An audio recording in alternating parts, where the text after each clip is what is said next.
Sorry, y'all, I am here. Why did it instantly go into the red? But I am here. Just quickly finishing up an email. So we'll start soon, I promise.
Okay. Oh, Jesus. What the hell? Oh, because now I can hear again. I forgot things are gonna sound loud now that I can hear again. But hi, guys! I'm finally. Well, hold on. Let's say I'm actually not sick anymore. I might still be sick. But I don't feel as bad as I did earlier this week. I will say that. I can say definitely say that. So actually, because actually I didn't take my sirens.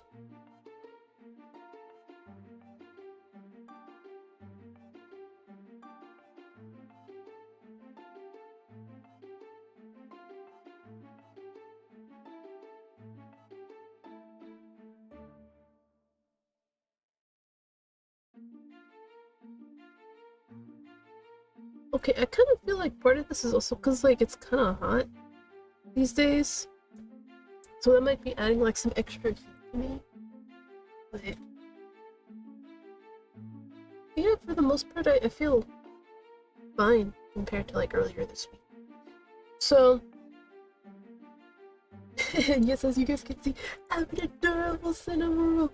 Cause I remember, I was scrolling on Twitter, and I saw like somebody had posted like, oh, you know, free live shooting of cinnamon roll. It's like, so I kind of made the cinnamon roll in my likeness. Dark hair, my favorite pinkish eyes. But of course, I had to change my friend on my head because as you guys know, if you've seen like past videos, the cinnamon roll was darker, but it was like both of us can't be dark. So I was like, you know what? Why don't I be a cute little cinnamon roll today? I won't have it on for the entire stream, but I just wanted to use it because it's so cute. Look at it! Look at it! Oh my god. Sorry, I just really love cinnamon. It's so cute. But, I know today was supposed to be Octopath, but as I said in the Discord, I wasn't really feeling it today. So I was like, you know what? Fine. Why don't I retry Moondusk Masquerade? Because when we ended, the dev said that we were like 1/3 through the common route, so I want to get up to the part where I would have cut off because of the content embargo. I'm still under the content embargo for 4 more days. So I was trying to skip through everything so we can get to it.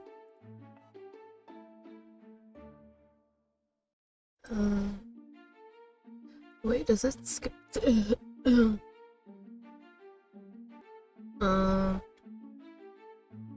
Basically where we left off. So if I'm correct, this one is Maria. Again, if I'm correct.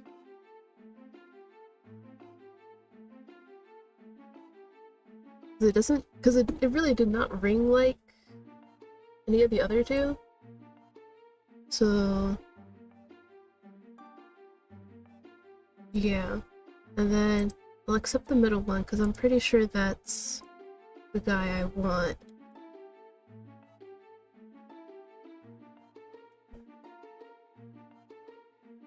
I mean, I really should have guessed when it said my bright-eyed one. I really should have guessed. Because there's no way that Callan would like sit there and call me bright-eyed. Alright.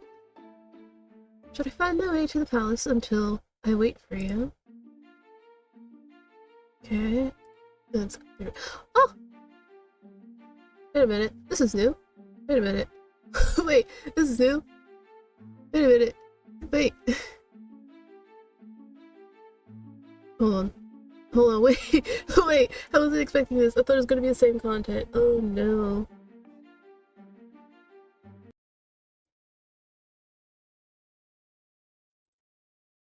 Oh no, we might actually have to start. Oh no. Hold on.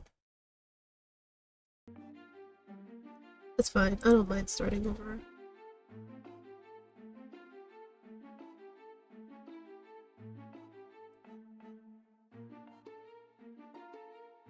Okay. Like I said, I don't mind starting over. Because honestly, that was my fault anyway. For not being... Because I didn't think I was going to change anything. I should have figured it would have. I really should have. Where is it? The timer? Okay, let me...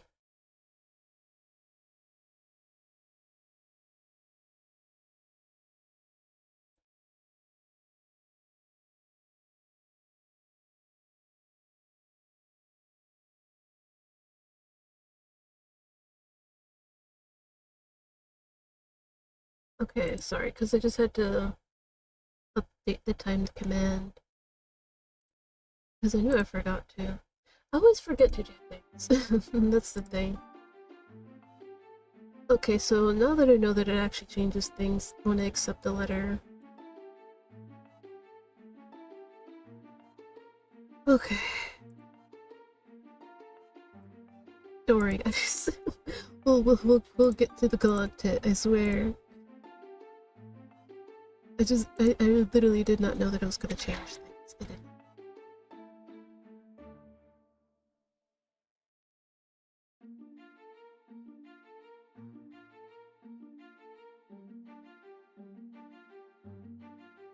Alright.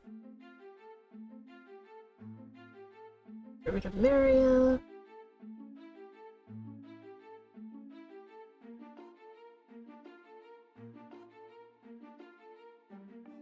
Yeah.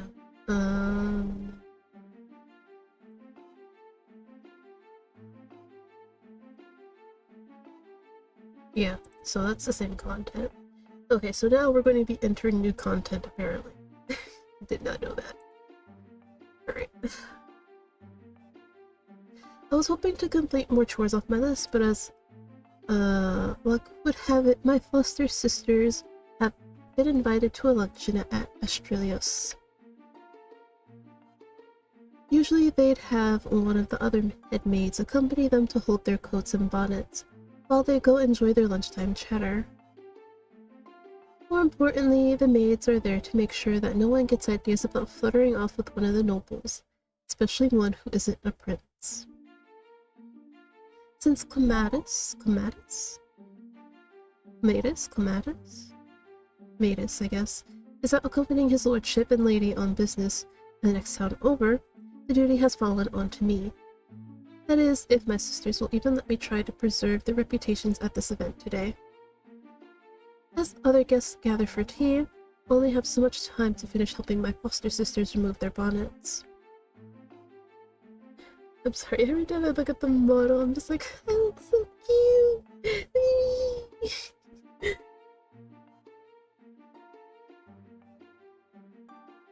And as usual, I don't waste extras, just the main character, narration, and the 3 people. Hopefully I'll be able to do better voices this time now that I'm not like... What's the word? Painfully stuffed in the nose.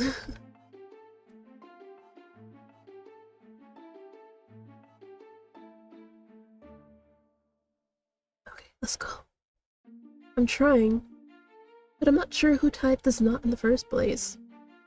So either you're late, or you'll be meeting him looking like you've been caught in the wind yet again. Maybe.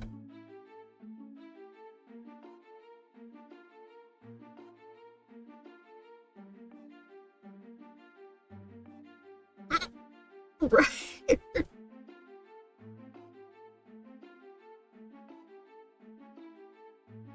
Speechless, Anemone turns to me to take another stab at it.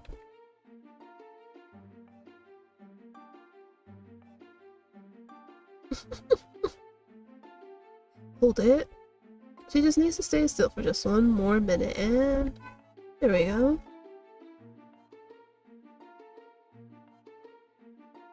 For a moment, I thought she was going to take me with her. I still don't know if I'll get to see Callum today. For now, I'm to remain as still as a statue, watching this world go on while I remain behind glass. I remain at my post as the other maids finish serving the first course of appetizers and twinkling Maelyria tea.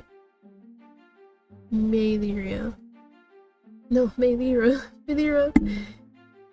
tea, the midday nectar of the royals. One drop can enhance any fairy's charm during conversation and can help them survive through the daily dose of gossip. Meanwhile, other fairies tend to enjoy its bolder side effects. I instantly spot both Allure and another dashing noble toasting to each other before downing their tea. Together they strut aside to let blushing heiresses scurry through. Oh, not Callister again. This season...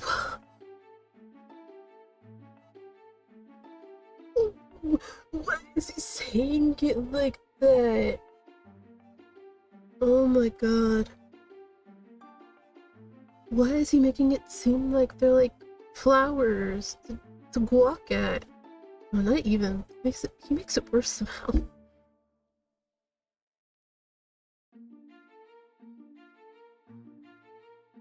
Among other things. You're so right about it. First comes reading by candlelight, then comes the sneaking off into the gardens for, you know, hand holding and kissing, and then comes the, you know.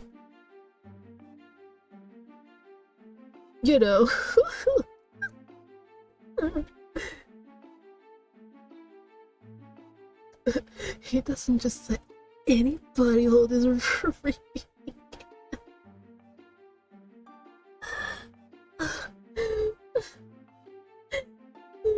God, what is this? It's like saying, I don't just let anybody hold my back.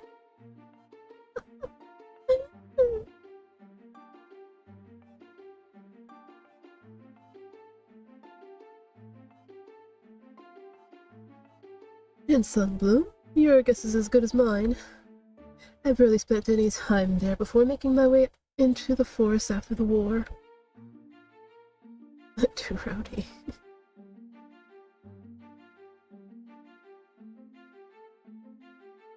Or 10 is crazy. You truly believe it was only 10? So these are who Clematis is usually fending off whenever she chaperones. Am I not surprised that they're only here to scope out who they can lure into their webs?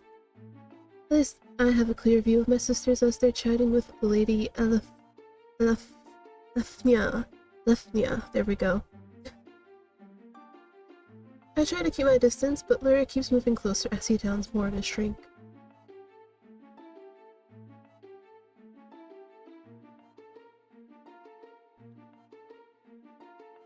Those don't do it for me anymore. Maybe I might do like my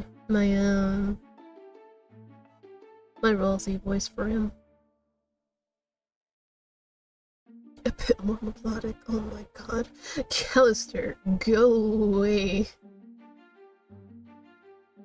Then you take her to choir practice while I find my sport elsewhere.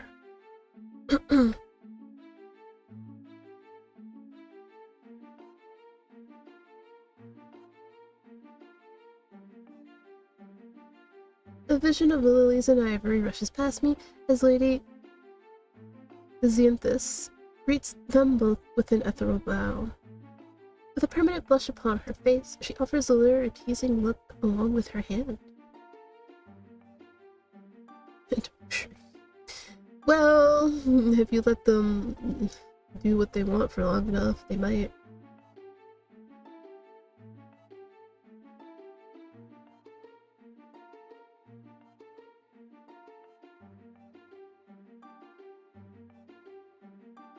A certain reputation, what does that mean? You're going to have to try harder to get more than a little town gossip out of me, my lovely. That said, do continue. I do like watching you try. A pair of pleading eyes. Callister, anything works on you. I kind of have a feeling he's kind of like, I don't know if you guys have seen The Great Pretender, but like, dang it, I forgot his name. The guy from The Great Pretender. Hold on, let me bring him up. Not the Japanese guy. Oh yeah, I do have mouth open. Lucky me. Let's see.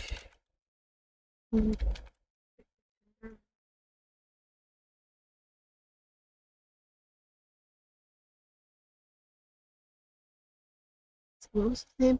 Oh, Lauren, right. Callister reminds me of Lauren a little bit with how, was it Cynthia who said it? Maybe, I don't know. But it was one of the women. It might have been Cynthia, actually. Where she was like, Lauren would fuck anything that stands upright. And I'm like, you're so right. That's the vibes I'm getting from Callister, honestly. That he would literally fuck anything standing upright. Well, I guess in Callister's case, upright and has boobs and an ass.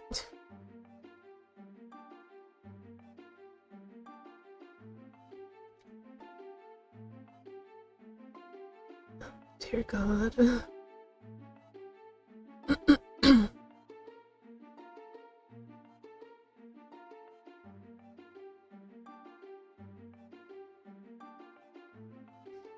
If you're asking about whether the king is annoyed with my lateness, then there's nothing to be more said. I mean, oh lord, I can't read. I can't read. Then there's nothing more to be said. I explained my reasons for why I let his precious son play the hero. Believe me, I did him a favor by doing so. So there. Now you've got your gossip for the day.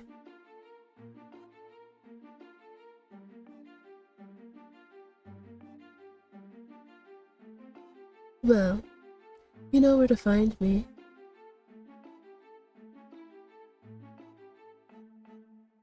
Giggling. See, Lysianthus picks up her skirts and rushes off to rejoin her clan while Callister laughs into his drink. Okay, this is where we got up to, before I had to restart.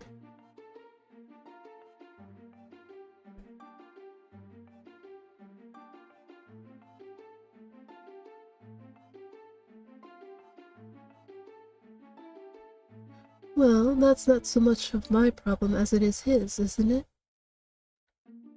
Besides, that prince has probably been waiting for someone to arrive to make his life less hellish.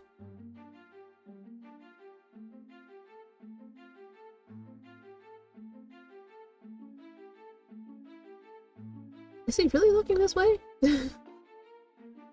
Has he truly recognized me? The only thing standing between me and Lur is a single marble vase of lunarian roses. Might as well be nothing between us at all. Another cup, monsieur. If I try to make myself invisible, he's only going to suspect me even more. Which is true. The more you try to make yourself invisible, the more people are gonna notice you. So it's better to just act natural. Trust. After watching the other palace maids offer more tea to the guests, I quietly grab a teapot and head over to join them. Would either of you fine gentlemen like some more Melira? Yeah, Melira. Well, I was about to cap myself on one, but you've just changed my mind. Imagine what more you'd be capable of convincing. Imagine what more you'd be capable of convincing me next. Taking his cup back, Blair slyly toasts me. To the dutiful maid, pray her secrets be kept safe, unless she dares to break my noble heart. In fact, why not promise me such a thing right now? After taking one long, tantalizing sip, Blair offers his cup out to me for a taste. Go ahead, no one's looking. Oh my goodness, my voice. Is this his way of tormenting me? There's hardly any text on what Melira could do to a mortal, but I know it wouldn't end well for my temptations. That's exactly what he wants, doesn't he? After a moment's breath, I pull the teapot back. The drink is all yours, sir. I'll be fine with some simple crystalline water for today. Very well then. Nothing stops me from toasting in your honor, my noble maid?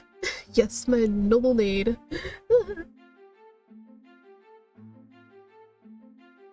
As Lur takes a sip, I catch Callister staring between the two of us.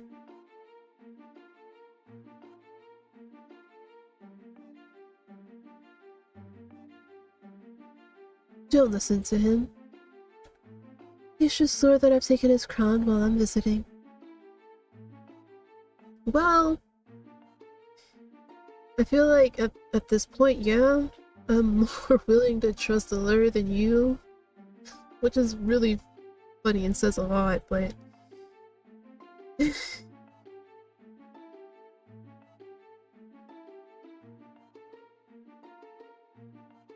sharing a grin, Callister heads into the crowd, leaving me with one very thirsty night. Great choice of words. Oh, maid. I might need another refill, and perhaps another helping of moondust. You had plenty on your gown that night when you smelled of lavenders and roses, so dare I ask what's happened to my masked beauty? How do you know that was me? As it is, I have a fairly decent memory of the palace staff. None of them bear your aura, let alone have the power to make this uniform even more enticing than I already find it to be. have to assume that you're only wearing this ensemble to tease me further. Please keep your voice down. Contrary to what you might think, I had no knowledge that you'd be here. Then why are you here disguised as a maid of all sultry things? Sultry? Sir, this is my job. Well, because... Anemone's shrill voice pulls me back to reality as she swoops in between us without so much as a glance at Lur.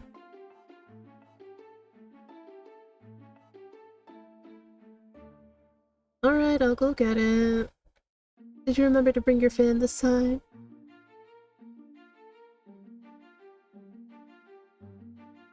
Shaking my head, I spot Lur forcing himself not to make a face as Anemone struggles to figure out another excuse to berate me.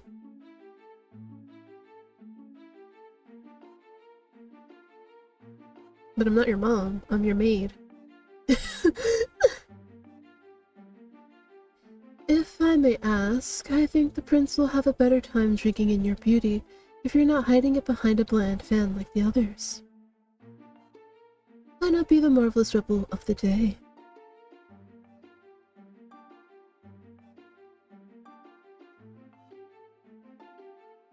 Consider me a fortunate visitor, my lady. Now, I believe you have a prince to appear for. To my surprise, Anemone simply giggles before hurrying back to the banquet. So, you really are a maid? From our first encounter, I thought you knew I wasn't a welcome member of this court. I suspected it, but not because of your rank. Then what else could it be? What else? With the guests gathered for Callan's arrival, Lur sees his chance to pull me away. What are you doing? My sisters will know where I've... That was your... Sorry. Hold on.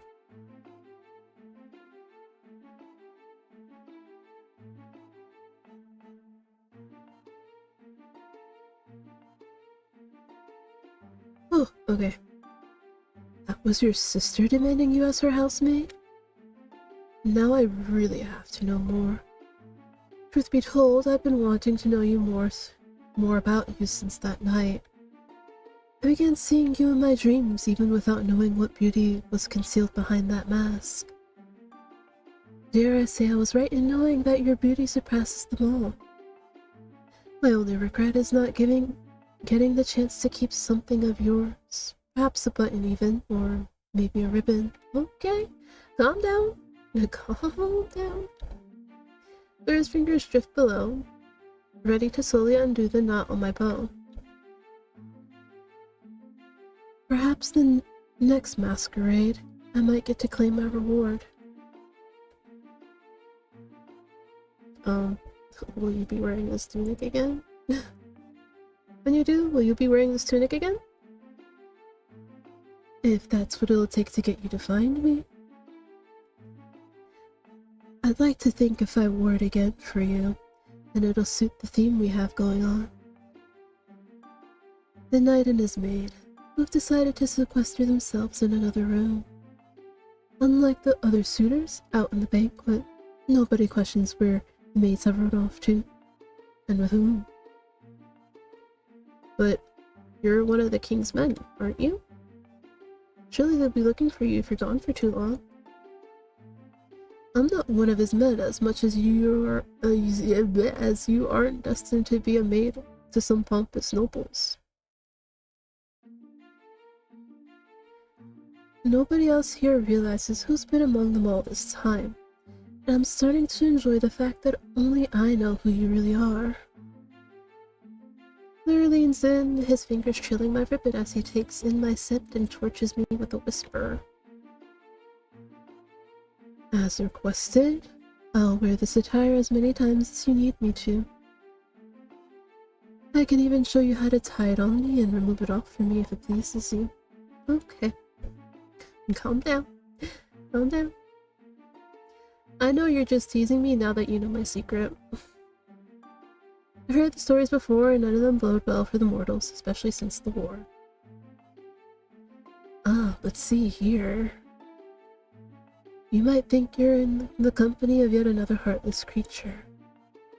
The truth is, I'll be the closest to your kind that you'll ever get to experience here. But to keep this connection between us, you have to keep my secret as tightly in your heart as I do for yours. All I ask is for answers, however you see fit to tattoo them into my mind. What more could you possibly want to know now that I have no mask on? True. I think there's more to my secret, but there really isn't. There really isn't. The life you see here is exactly how it's been for as long as I can remember. That is all the more reason why you should come find me again. I know we can't talk here for much longer, but I don't want to let you go without assuring you that Vestum isn't far beyond your reach. It was never supposed to be far to begin with, no matter what they say. How would you know that? Claire, have you been to Vestum? Before Claire can answer, the door swings open.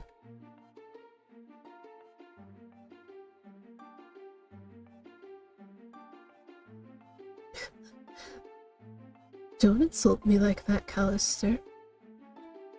I was only giving the dear maid a word of advice against her employers.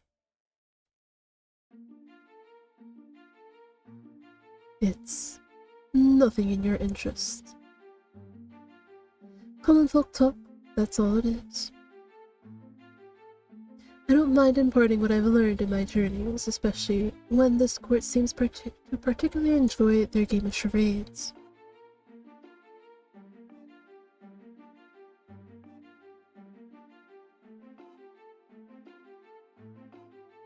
If only we could punish the prenumerable beast itself in the same way. Trapped in a sea of suitors, all adorned in their masks. As he lets Callister lead the way, Lurk can help himself from reaching for my arm one last time. I'll let you return to your duties now, but you should really consider tearing yourself away from yours once in a while. Once you do manage to do so, I'll even help you with tearing that apron. Whoa! Whoa!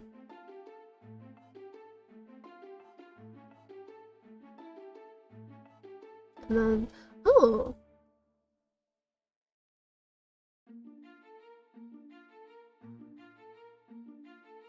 Okay, I think this is a new one. Okay, let's read it. My bright-eyed one. I woke from a dream. Okay, I thought something happened to my screen. I woke from a dream last night, gasping and reaching out into the darkness for you. How is it that at times we seem so alike, and yet feel worlds apart on other days? To say that I crave to hear your voice would be an understatement. It would be a downright lie.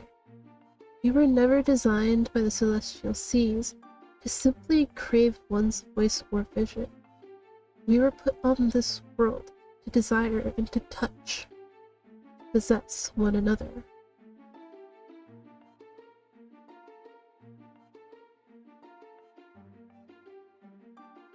Hold on. Let me pull my notes real quick.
Okay.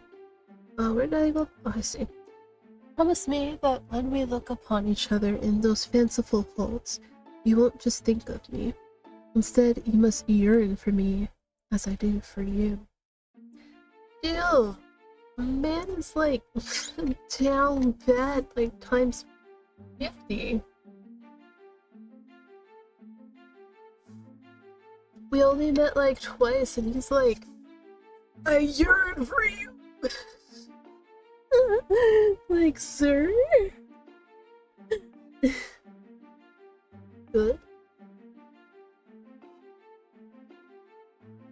See, welcome your desire in the ballroom, crave your touch in the library. Oh.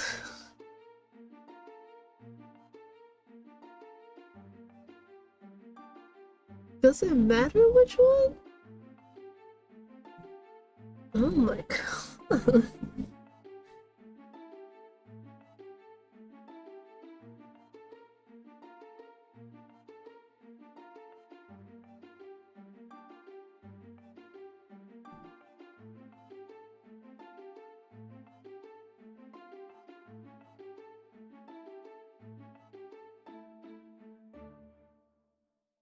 I don't know what to pick.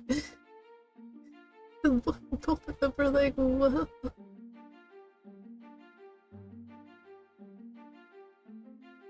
Okay, I guess we'll go with the ballroom. I don't know if it really makes a difference. Let's see. Oh, I just got a new one. Dance of Masquerade has begun. Hold on. Let me go read the rest of that. See, library. Let's say the masquerade has begun. Behind each mask is a story, and not all of them are what they seem. As you do.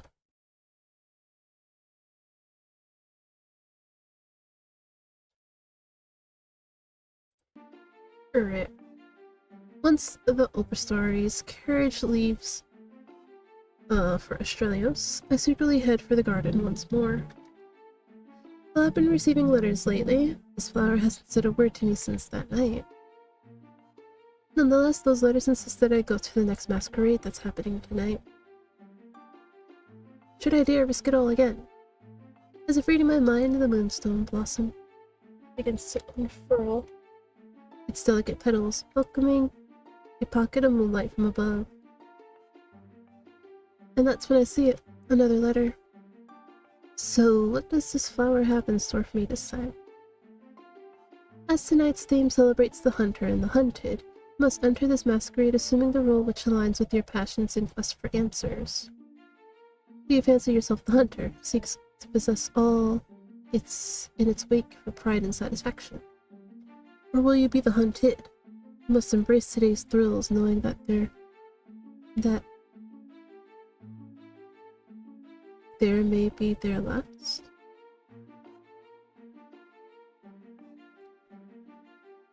As I know all and see all, I believe there's no better match for a prince than a suitor whose heart embodies both roles.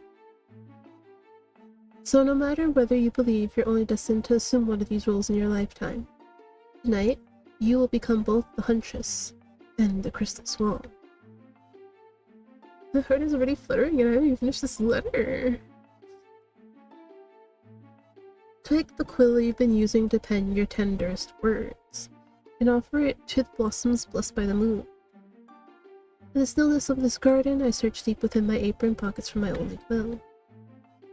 After this night is over, I can only hope to have it back, 'cause I need it. I gently rest the quill on the blossom until its petals slowly begin to enclose around it. Moonlight swirls above, shining upon the flower as it swallows the last feather and finally begins to glow. This transformation is just like before, only this time I'm surrounded by feathers. Crystal feathers, like tiny mirrors, staring deeply into my soul. Blessed by the moonlight, I become a vision of ethereal feathers and trains of opal silk. My mask is encrusted with starlight, matching the silver circlet adorning my head. The huntress and the swan, all in one disguise. All in the name of seeking answers and trying to change my destiny. Just like the blossom said, Tonight's theme can be felt and seen across every corner of this masquerade. One can find dashing nobles dressed in tunics, fancying themselves as hunters. Meanwhile, heiresses have adorned themselves with feathered frocks and masks, each their own swan and ready to dance. Together, these swans have set their eyes on one hunter who has no intention of hunting any of them tonight. Oh man, this poor guy. He said, I want a slow burn. I don't want somebody who just wants me for my looks. I want somebody who understands me, who gets me, who shares the same values as I do. And what these women want from me is some fuck. See that Prince Callan is back in his corner where I met him at the last ball. I can only wonder how the Queen must be handling his stone-faced disposition as he keeps his distance from the festivities. Even then, this doesn't seem to be keeping any of the other swans from waiting for him. As I begin to make my way into the crowd, one of the opulent swans gives a dreamy sigh in his direction. Briony? I mean, Briony. Briony. I said Briony.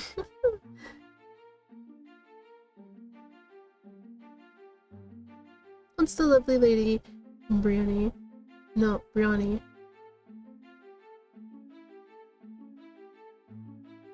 Briony realizes that her fellow swans are too busy watching him before she turns to me instead.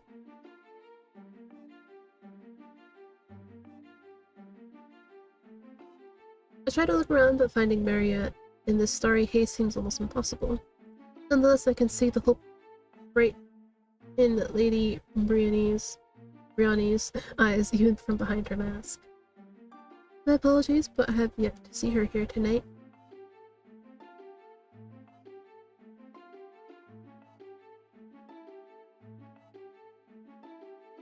Do you really think that he's in a better mood?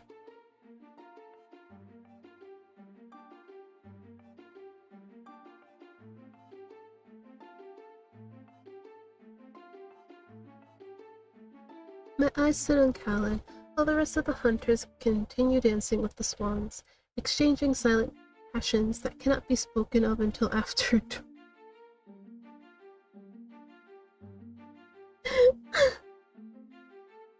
It's like you just get like whipped with like a line of innuendo randomly out of nowhere, like, ah yes, and then here's this this little innuendo. Suddenly, I feel a gloved hand on my arm. I turn around expecting to meet a certain knight, only to be met with another vaguely familiar hunter draped in ruby furs. I should have known Sir Callister would find me here. The foster sisters did mention that he was accompanying the other nobles tonight. I just wasn't expecting him to be prowling about when he could be refilling his chalice instead. Oh, I'm sorry. I thought you were somewhere else. Somewhere else? I wish he was somewhere else too. Just now.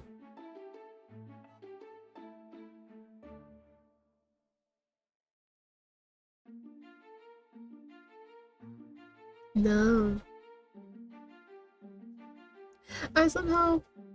Somehow I forgot that this is what happens when you come to a ball like this. I hesitate for a moment, searching for a way to escape. Where is Maria tonight?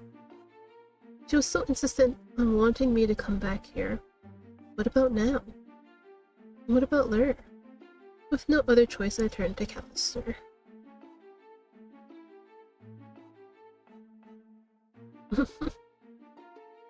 Like, bye, sir. My apologies, but you'd find a better game with another swan.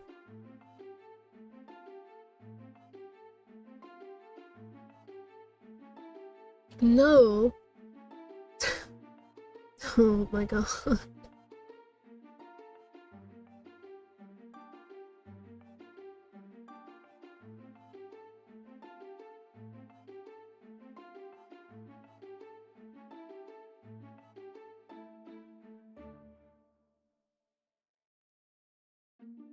Callister's whisper lingers between us as he offers me his hand.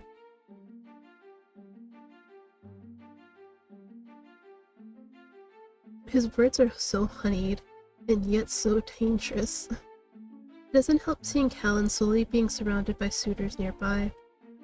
Even with the harem waiting for him, he keeps looking to the stairs. Oh, but wait. He's looking at Lur and his guests. Wait, who is she? The one who just entered with Lur. The sunflower?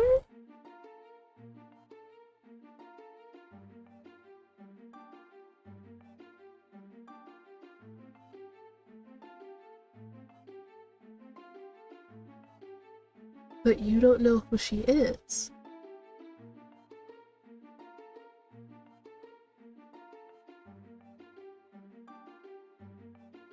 Just as Callister offers his hand out to me again, another hand reaches between us. Oh, hi. Hey. I did not expect that. I was really hoping Lur would come. He's got another lady. It's heartbreak season. You. I thought I recognized you. Prince Callan? I try to collect myself as Callan shoots a glare at Callister. Don't you dare say it. You have plenty of other swans asking to dance with you. For what reason, I haven't the slightest clue.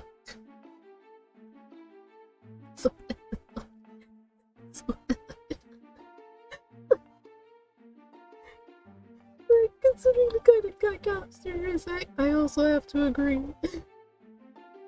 For what reason, we do not know. So quickly to a beast like yours. That is a line.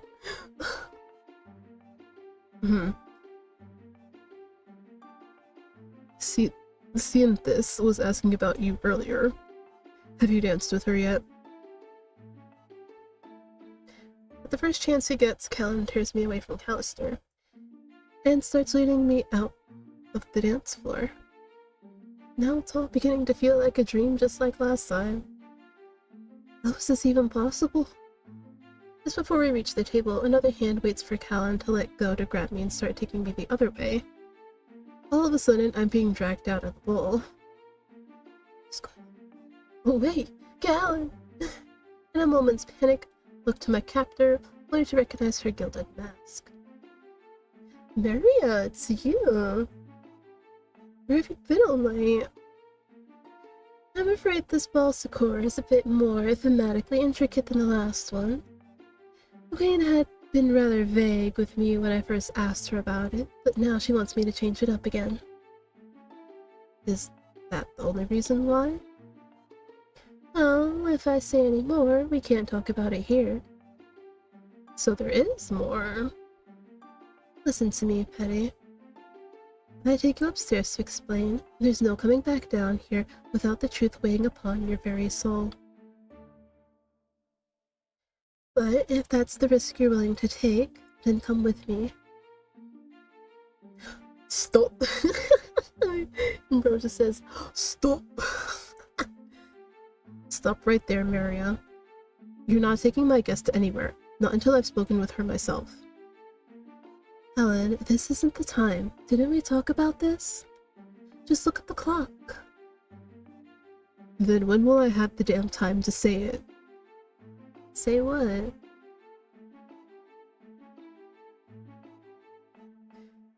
He wants to apologize for mistaking you for somebody else.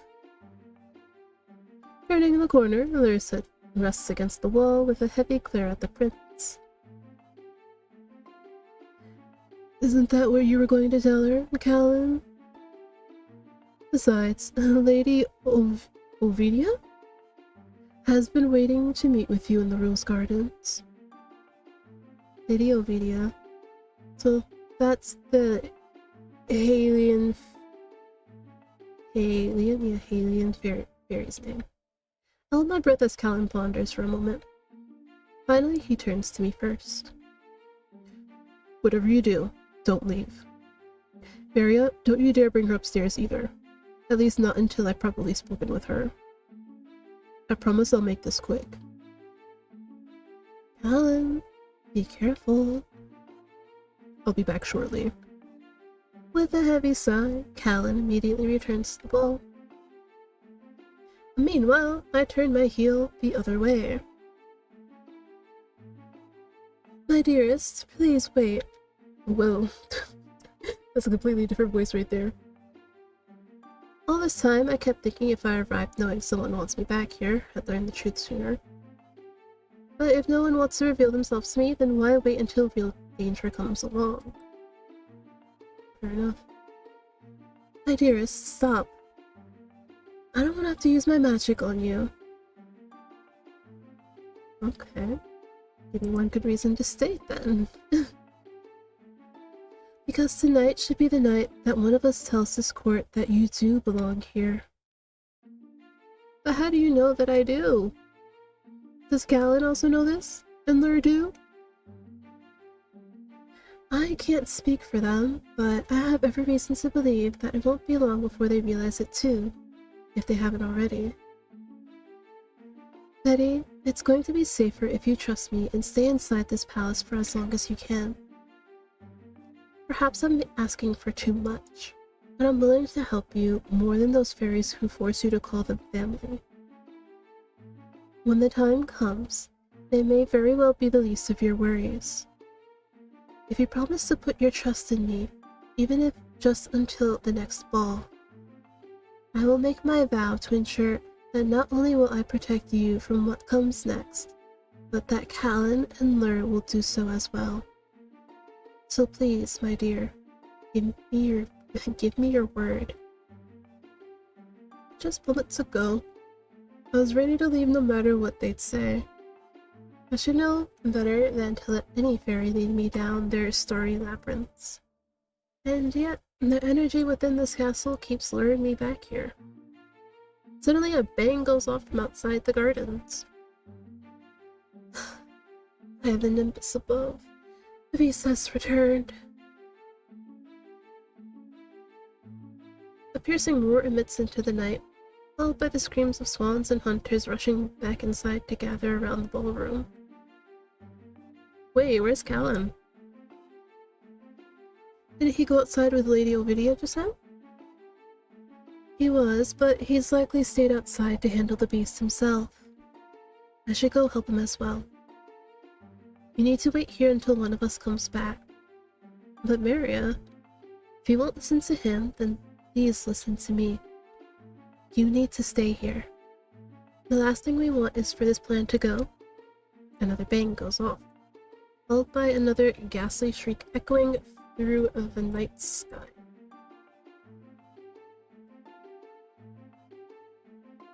Pulling me behind her, Maria immediately seals the doors of this castle with a protective spell.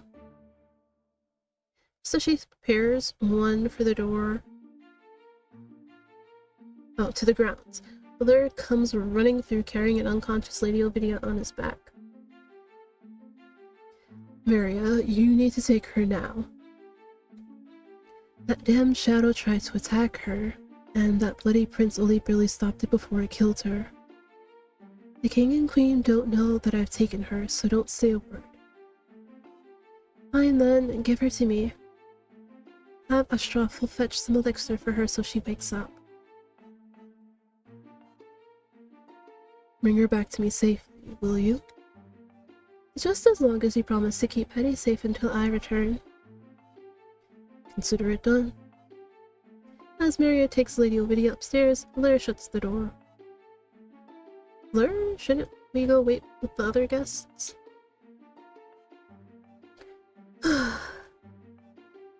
Voice acting hold.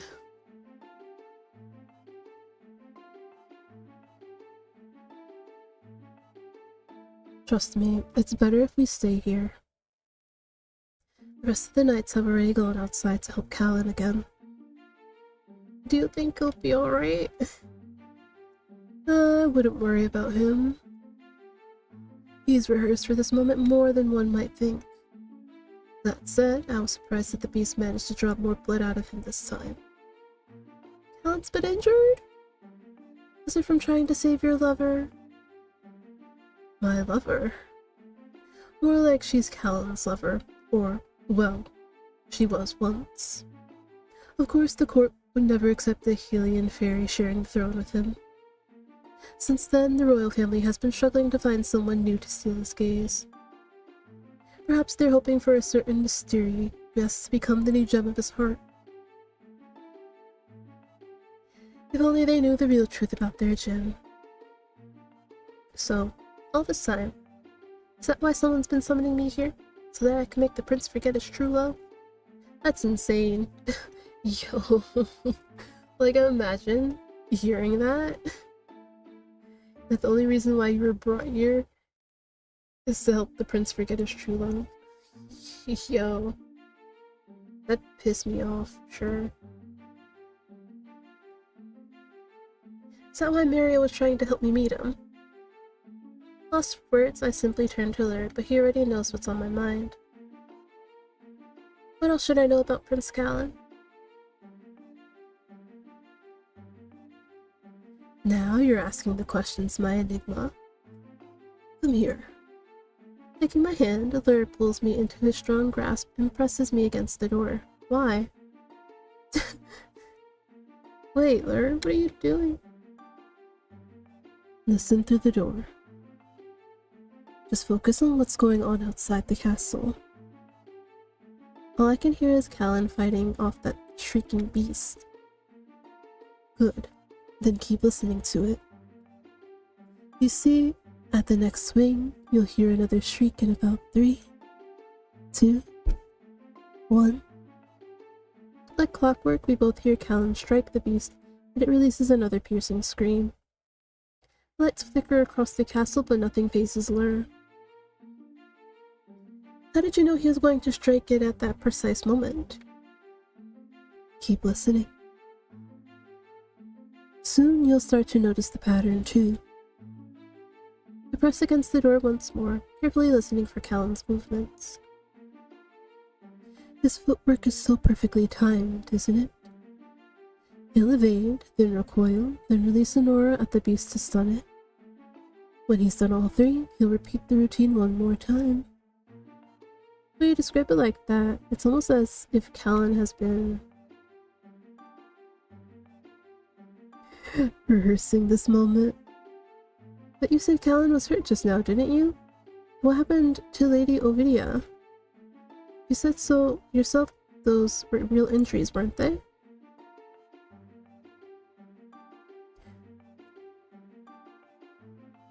Well, well, acquiring casualties is one way to make this charade all the more convincing, isn't it? But why is there a charade in the first place? Does that mean there is no prenuptial beast? Well, there is one, but the king and queen would rather put on a little act for this court than to reveal their identity. But just think for a moment. Who would they be so willing to protect by crafting such a dangerous charade? In case you haven't realized it, I'll give you one more hint. Who's also outside of the castle right now? I stop and look at Lur, realizing what he's just said. So, Beast is Callan? But how is that possible? How would you even know about all this, Lur? You learn a lot by keeping one foot in the door and the other outside. If the magician won't tell you yet, and the prince will surely deny it, then you might as well let me be the one person you can trust in this palace. With the sounds finally going quiet outside, Lur releases me from his embrace. The king and queen will now tell the guests that their precious son has banished the so-called beast yet again. But mark my words, they're only trying to give him an alibi for when he actually turns into one. When will that happen? I've yet to figure it out myself, but I sense it won't be too long. Some might call this a curse, but I see it as the one thing that could be leveraged against this royal family.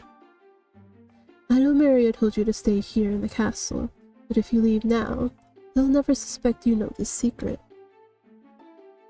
But what if I choose to stay?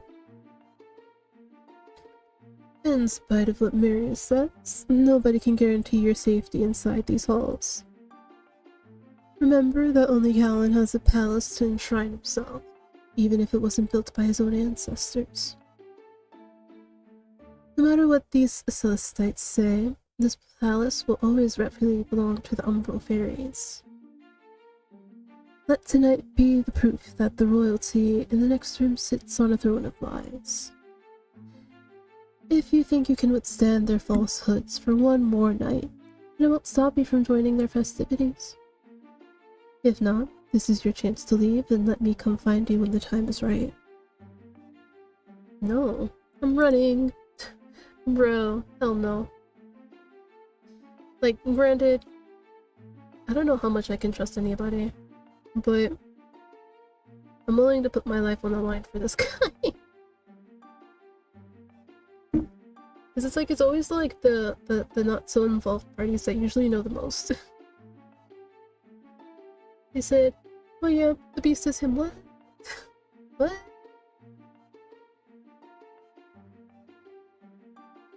Picking up my skirts, I hesitate towards the door. Just tell me one thing before I go there. Were you the one who asked me to come here tonight? Was it all because you wanted me to learn about the beast? Why not ask me that again if we both manage to escape this palace? Because right now, I'd rather you leave so we can both see another tomorrow. What about you? Well, I have a role to play in the charade, don't I? The role of the knight who knows nothing but his post. Don't worry about me, my enigma. It's you who needs to leave sooner than later. After offering him one last curtsy, I head for the stairs. Just as I reach the top, the door to the ballroom slams open. Panting, Callan staggers inside, clutching at his chest as he drags himself toward me.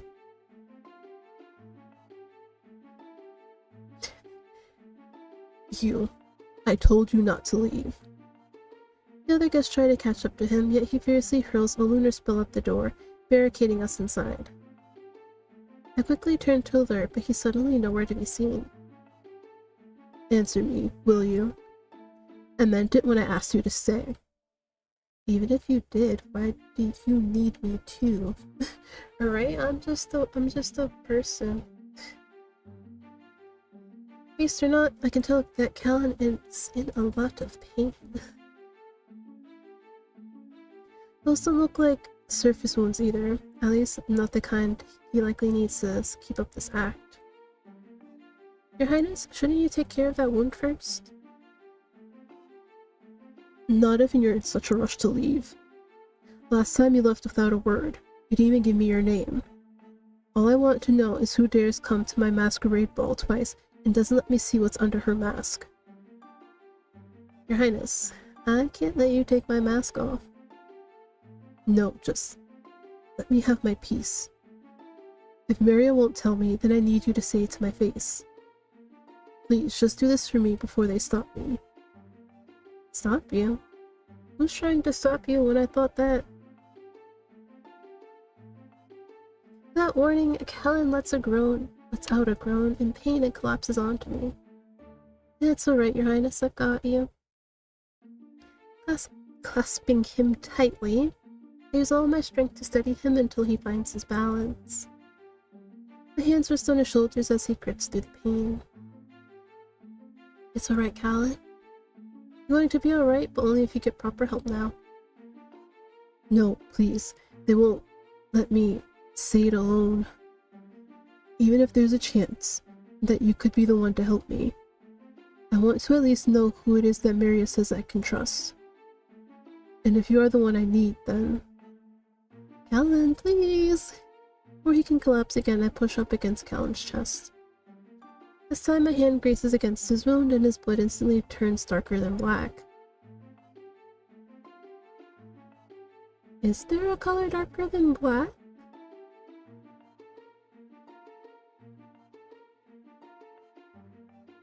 See, you know what? Now I'm curious.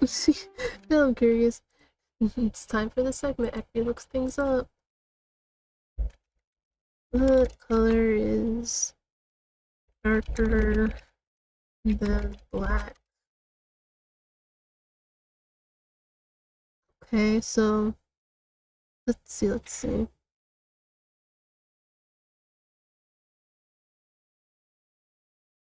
Okay, apparently there's Vanta Black. Wait. So there's Vanta Black.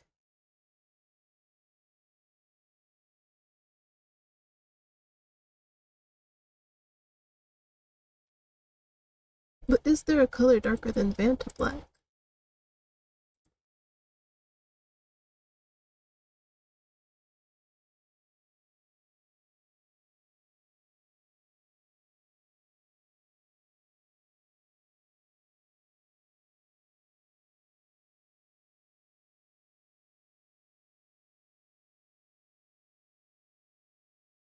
Huh.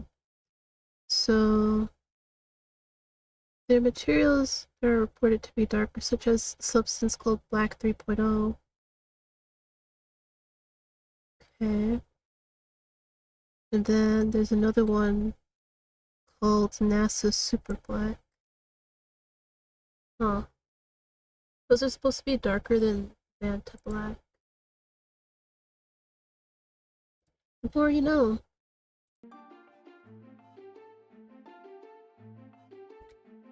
No, Callan. In a flash, Callan is sent back by a violet aura and goes soaring across the hall before crashing onto the floor.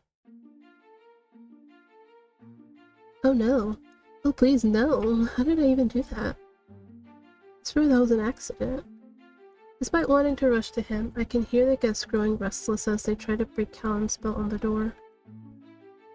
Thank goodness he's waking up, but I don't know if I can even trust myself to be near him again. Surely, someone else can help him better than I can. Even if he seems to think that I could be the one. But for what? The spell on the door is beginning to break. I have no choice but to head for the stairs again. Don't you dare. I'm sorry, Your Highness, forgive me. If I stay any longer with him, there's no doubt I'll change my mind about the secrets he's been keeping. If I stay with him, I might hurt him even more.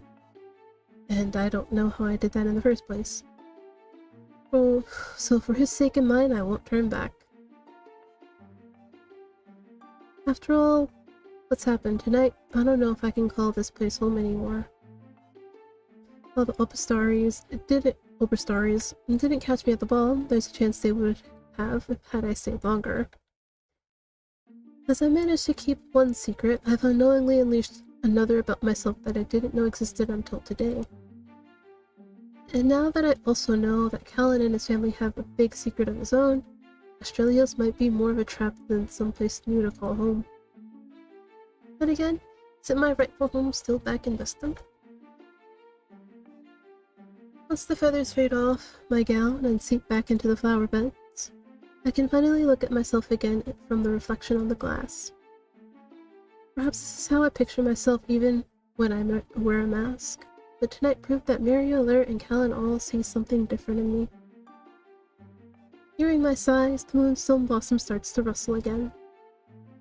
Oh, are you returning my quilted? Whoa, where'd my voice go? I was like, quilted. You didn't even hear the me.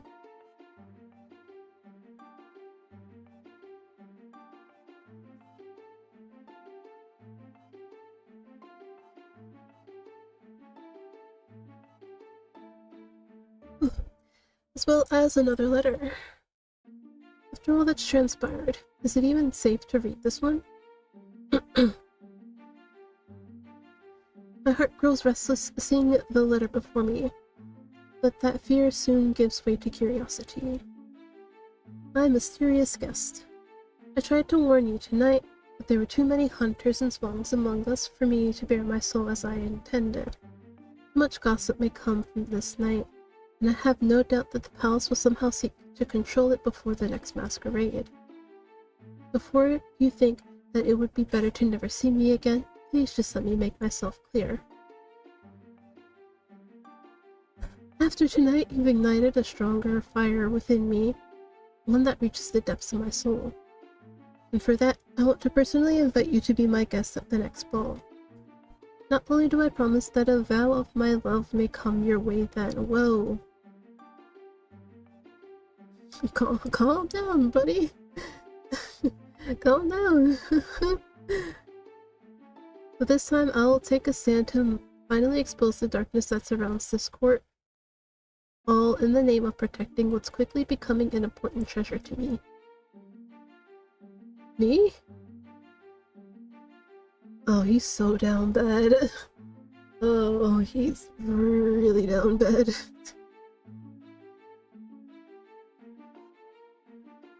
You.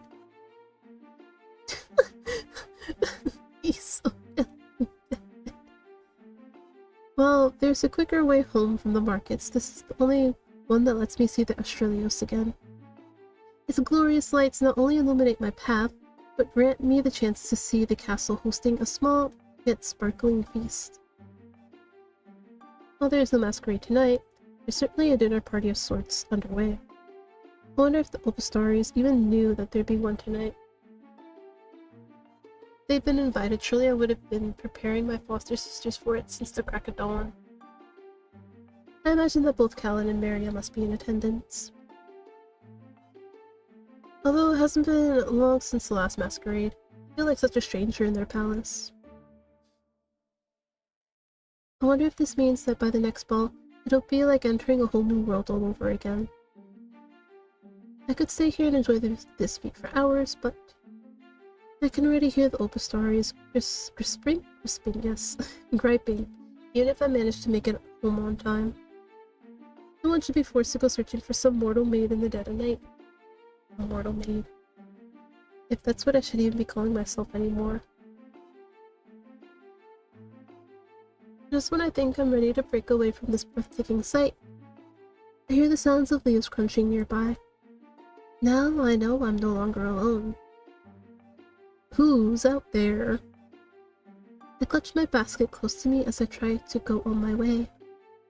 But that looming dreadful aura keeps following me as the leaves rustle against the crisp night air. Finally, I realize that I have to act. If I hear one more sound, I'm bashing them with this basket and running for my life. I don't think the basket's gonna do much. Like, yeah, it'll surprise them, stun them for like a second. That's about it. That's about it. To my horror, the leaves start rustling more. Well, once more. The cloaked figure soon emerges, but I have no plans to stay and see who it is. Take that! With the whip of his cloak, the figure is quick to dodge my blow and stop me from sending the basket flying. Easy, easy, my enigma. You're going to wreck that basket of yours before you'll ever harm an inch of me. Recognizing that familiar sneer, I pull back to let Lur straighten his cloak. Don't tell me you thought I was some fiend trying to snatch you into the night.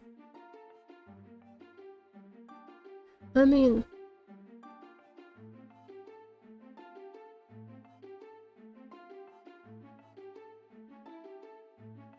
No. I'll give him his little props for now. At this moment, you're not a fiend, you're my hero. You're... come again? As much as I hate disparaging such an honor, I really can't accept such a title. At best, you may consider me a knight. Aren't knights supposed to be bound by some kind of honor? Well, I'm sure that better applies to anywhere else but Celeroon. If you ask me, this place hardly comprehends what real honor looks like. At least I have the sense to know that it's not something I should pretend I possess, unlike others of this court. Follow his glare towards the castle, yet I'm still preoccupied with my own nerves. I really did think that I was going to be attacked, though. Even now, I'm still wondering if Allure isn't the only thing lurking nearby at this hour. Petty? Are you crying? Now that he's mentioned it, my eyes do feel somewhat misty. Before I can try to run my tears away, Allure leans in and gently offers to do it himself. Allow me. Some say that it's a crime for a kind maiden to be driven to tears. Yet I'll be the first to admit that I happen to find them much more adorable. Are you mocking me? On the contrary, this might be the only way you'll let me get closer to you, isn't it? At the very least, you don't have to worry about what happens if we touch. That certainly can't be said for someone like Helen, hmm? Is that who was on your mind earlier? I'm sure he's putting up quite the mask to stomach yet another dinner party tonight. I didn't get to see who was arriving tonight, but I can assure you that he's going to be one miserable prince throughout all of it. Is Lady Clementine not attending tonight? Oh, so that's who you've also been wondering about. Well, come along then. If you want answers, then you'll have to follow me deeper into the forest. I promise no harm will come to you. Not on my watch. Considering the blow I could have landed on him with my basket, somehow I'm not so afraid of his offer. Together we venture deeper into the forest which surround Australios. Don't be afraid, Petty. There's hardly anything in there that should send you running for the hills.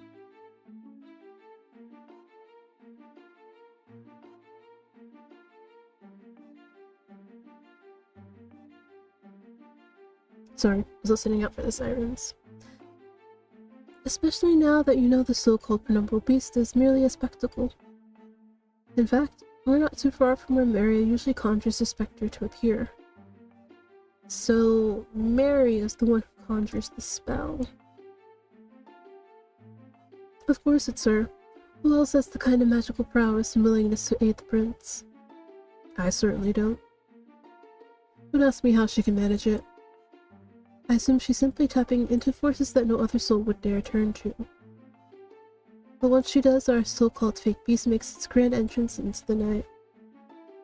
From there, the shadows start spreading into the moonlit sky, precisely where guests will be able to spot it and start panicking. Then cue the prince into the garden, all while the other knights usher said guests inside to listen for the battle. And most importantly, no one sees me when I sneak back here to ensure that the spectre will complete its role and disappear into the night. You're describing all of this as if it were some sort of stage play. That's because it is! In a way, it's certainly one bloody production. The real tragedy here is that we only perform it to keep this court from ever suspecting their prince.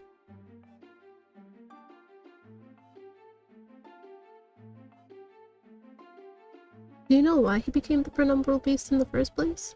That's right, now we're asking the questions. Well, I know why. And he knows why. In fact, the whole palace knows why. They just insist on burying the truth, along with other sins they're responsible for. Then why help cover up why help them cover up this lie? Surely you can find better opportunities if this is really all about money. Well, the money is good, as are the chambers I've been properly set up with. But more importantly, one doesn't gain the upper hand on their enemy by simply watching in the shadows.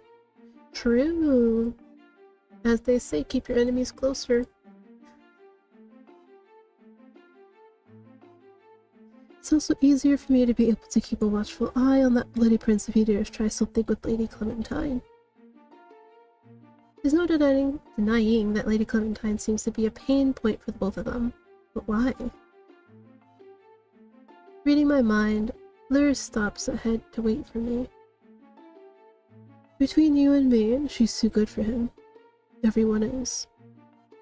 Whoever marries him is guaranteed to have to deal with the real beast within him and his cowardice.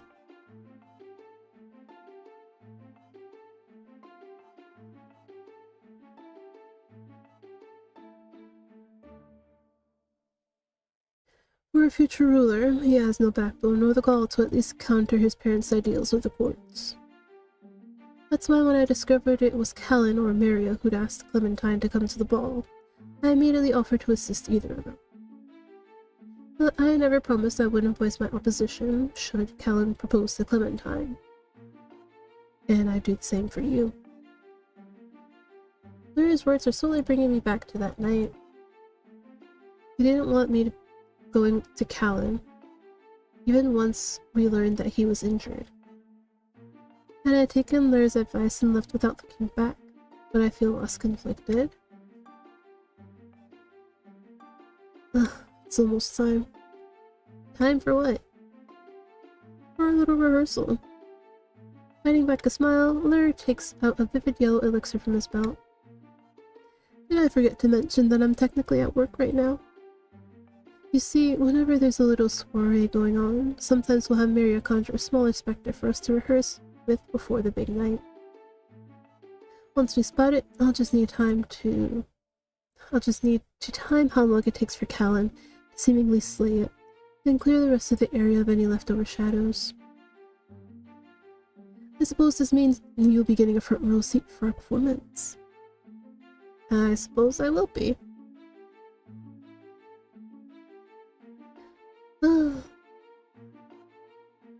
Although I'll only be getting to watch one of you rehearsing.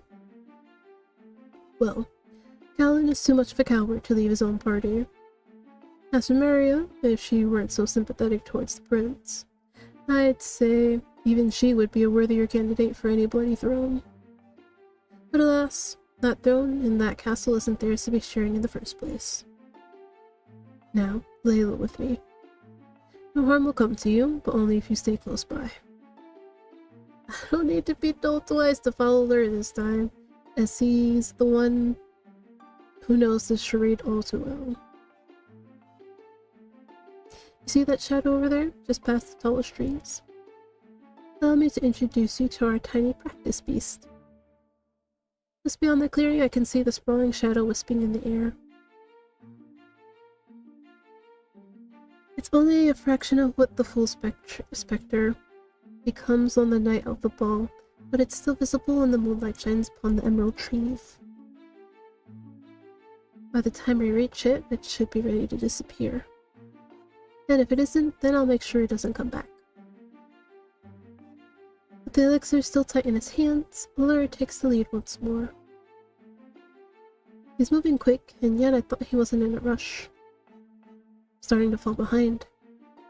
Sir, could you slow down? 'Cause I don't exercise. I'm unfit. I can barely... Suddenly I notice another shadow through the clearing.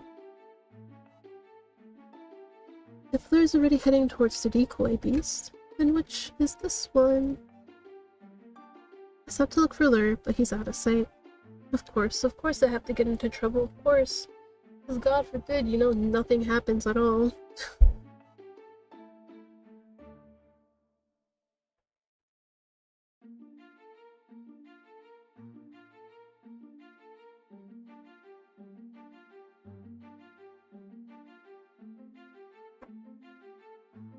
I love being a damsel in distress.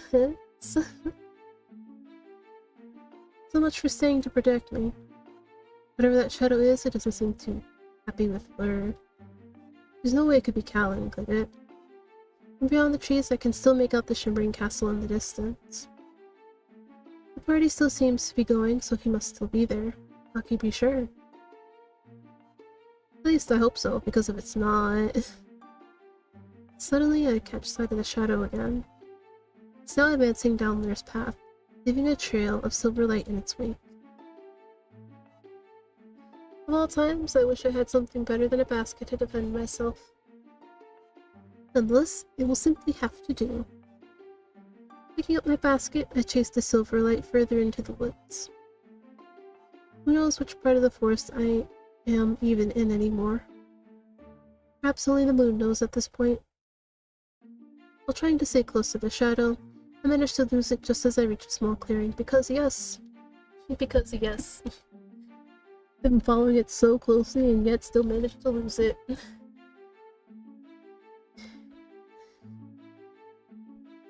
On the other side, Lure emerges with the larger shadow spiraling under his control, its wisp slowly beginning to dissipate into the night air. Sorry for the rush, Betty. Ooh, ooh. I probably need to, like, stop and get more water at some point. I thought I mistimed Marius' spell by a minute, and that would have been catastrophic. Panting, I get ready to join him when all of a sudden the silver shadow rushes past me and sets its sight on Lure. Lure, right behind you! By the rounds. He's not going to make it, is he? Well... As Lure tries to free up a hand to reach for another elixir, my instincts send me propelling towards the shadow, towards shadow first? Okay. The moon is our witness. I raise my basket into the air. Stay away from him! My basket swings and misses at the shadow, but my wrist manages to slice through its silver tail. At once the shadow bursts into moondust, and the next gust of wind sends it back into the starry skies. The decoy beast soon joins it, leaving Lure completely speechless. You? That's... Oh, okay, bye. Yeah, bye. Should be leaving. Betty, you don't have to. What happened here tonight is most certainly not going back to the palace. I have no intention of telling them anything. That still doesn't change the fact that I now have more questions of my own. What questions? I told you it was a stroke of luck. Perhaps because we're here together. Shouldn't dare to question every little thing. I know I don't. It's so fair. It's so fair. Now, do you really have to go? Yes, actually, technically. The Oberstaries might be furious enough already as it is. The last thing I need is for them to come find me. Alright, shall we go then? What about your post? You can't just abandon it, can you? As far as tonight's concerned, I upheld my end of the bargain by ensuring our decoy is gone. Besides, I'm in no rush to head back so soon. Those lovely palace maids will be sure to save me a plate regardless. Flashing a smile, Larry tucks my arm under his and starts walking me back. Now, come along. It's much too late for a pretty maid to be walking around the woods by herself.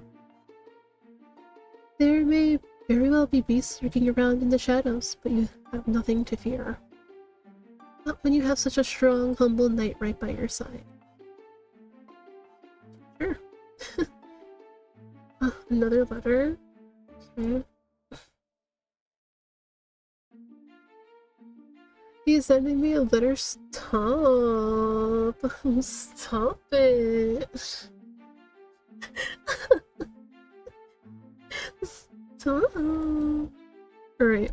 Why must you hide from me when I long to see you again? The more I seek you, the more I'm reminded of when we last touched. To no longer be a fleeting glimpse or a sudden warmth, only to disappear into the night. Now that I am awake, I can no longer return to who I was before you came along. The reflection I now see in the mirror isn't just of myself anymore. It's of you and me. Okay, so we're just gonna stop right there real quick so I can go get some water. And I'll be right back, guys. Hopefully it doesn't take too long for the water to get cool.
Okay, I got some more. Right.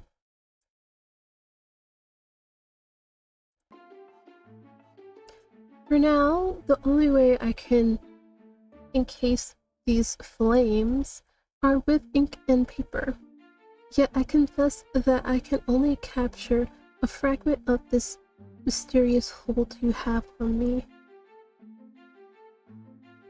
Perhaps in parchment is best where I can summon you for now, until I find a way to have you in my grasp by the next fateful night.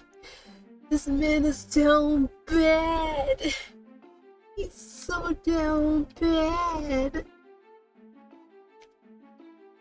Okay, but my question is like, how do these letters get to me if they don't know who I am?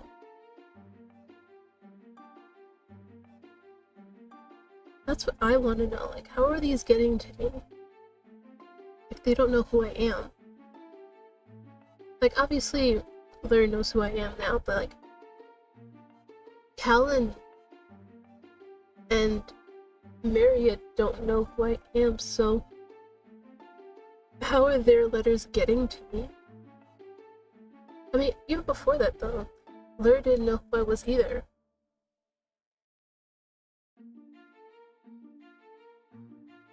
Okay. I'll try not to think about it too hard. Let's see. Should I explore the forbidden shelves of texts? Should I pen my thoughts to think in paper?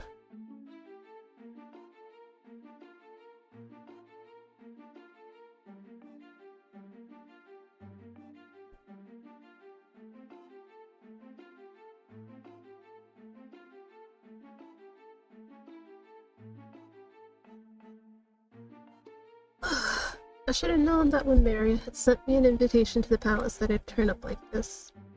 As soon as I handed my invitation over to the head maid, Aura, I recognized a certain twinkle in her eye.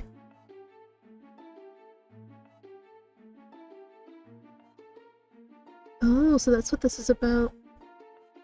Maria didn't call me here to talk. She brought me here so I could take home a proper meal.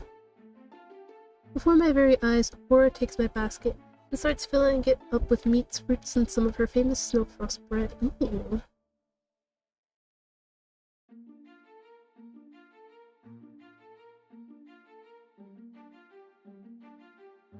Extra cakes! Oh, cake sounds so good right now. Well, actually, you know what? I did say that I was not going to be using this model for long. So, say goodbye to Cinema Roll and hello to Ekri. Hey, it's me. Did you miss me? I swear if you say you did it, I will cry.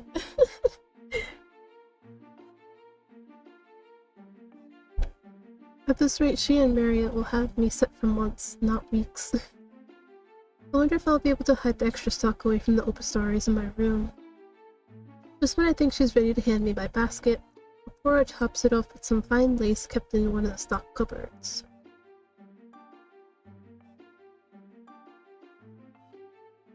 Oh, so Maria does know who I am.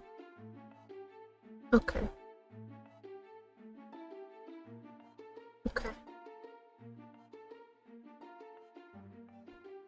I couldn't possibly ask you to do such a thing. Please know that I'm grateful to you and Maria, even if she really had no plans to meet with me today.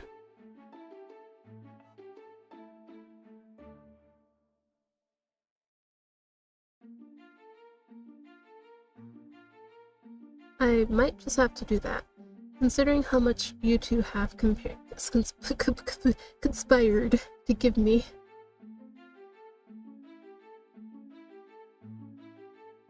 As Apora cheerfully hums back to work, I lug my baskets upstairs toward the library.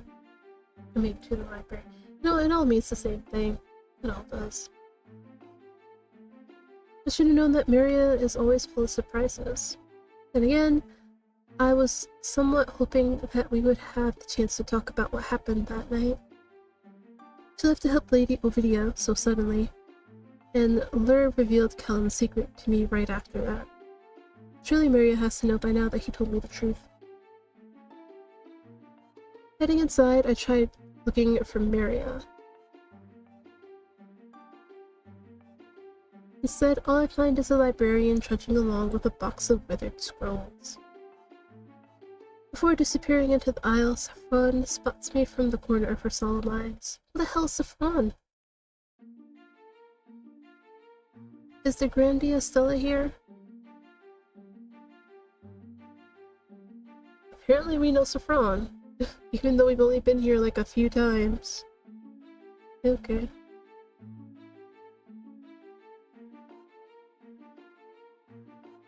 In that case, I just plan on saying hello if I see her.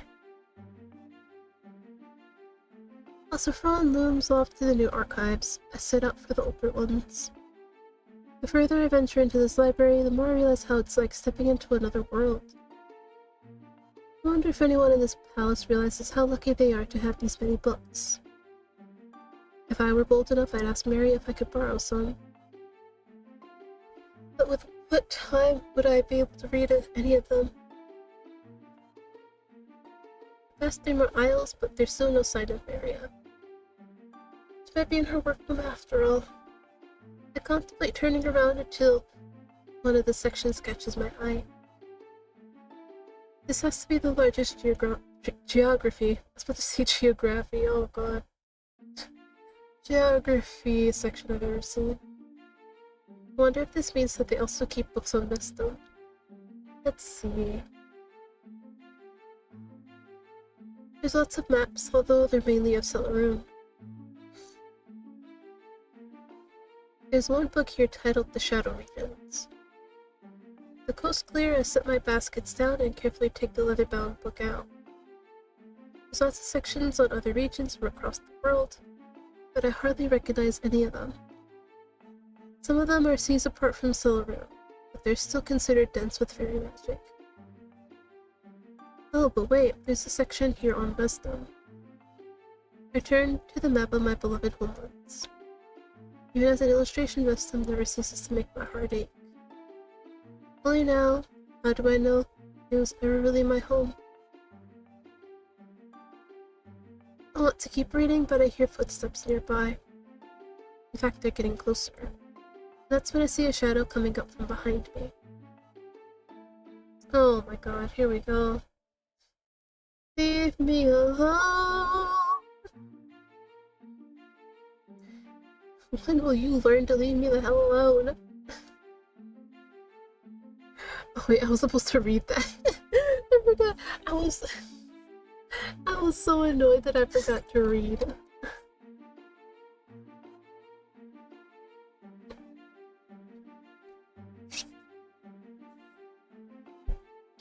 Not one bit pleased, Callan roughly turns me around to face him. I immediately flinched and pulled back against the shelves. I haven't forgotten what happened last time when we touched. Please, Your Highness, you shouldn't touch me. Then how will I keep you away from running away? More importantly, who said you could be here alone? Those sisters of yours aren't here to see me, are they? No, not today. I was actually looking for... Oh wait, telling him what I'm really here for could give me away. I'm simply on housemaid business. Your maids offered me some advice, but I was taking my leave. Honestly, I don't believe you. Oh? Why not ask your maid Apora about me? I could, but I don't want to.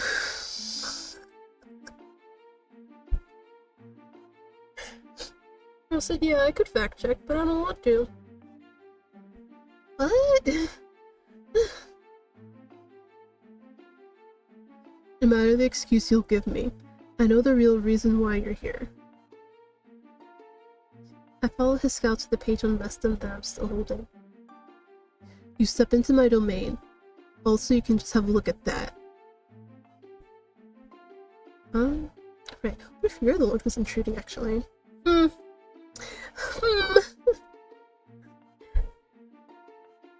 do remember who you're addressing, do you not? I do, and I don't give a rat's ass. If not, then say that again and see what happens. Bet. Go on, say it. There's venom in his voice, but then why does he keep inching towards me? Ooh. Well then, are you going to try using that tongue on me again? A phrasing, sir. Phrasing.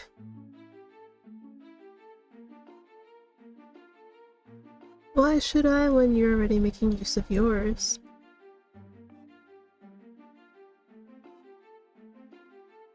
That was a good one. Yeah, that was a good one. Now I've done it! I've unleashed the beast, haven't I? I braced myself as Callan inches toward me, ready to snatch the book off my hands and haul me away. Just when the beast is about to awaken, he swallows a groan and plucks a book from the next section instead. You should consider yourself lucky that I refuse to cause such a commotion in a sacred place like this. All I demand at this point is for you to respect these walls, especially when I'm trying to get my research done. I'm ready to take him at his word when I suddenly see which aisle he's in. What kind of research could you possibly be doing by looking at a children's section?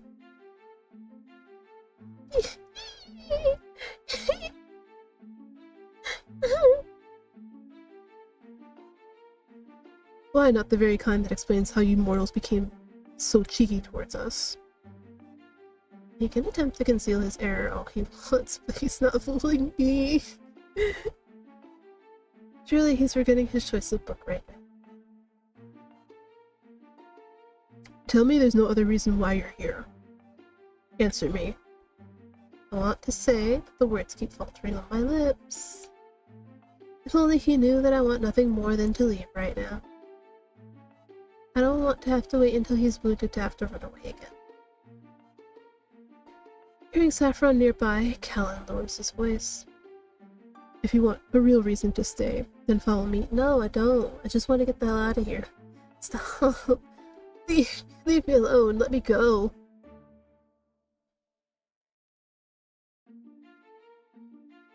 This isn't an order, but I could make it one. Before I can protest, Callan swings down from my baskets, then leads the way.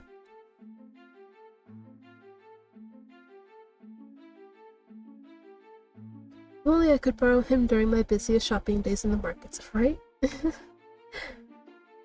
Closely I follow Callan, as we cross through several aisles. At the last one we finally reach a musty door that's been secured with an ancient padlock. Where is it that we're going, Your Highness?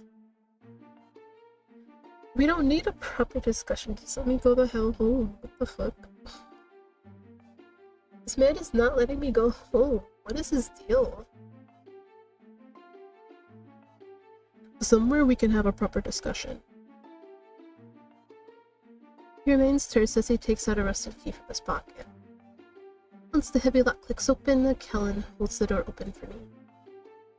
This place looks to be an old archive of sorts.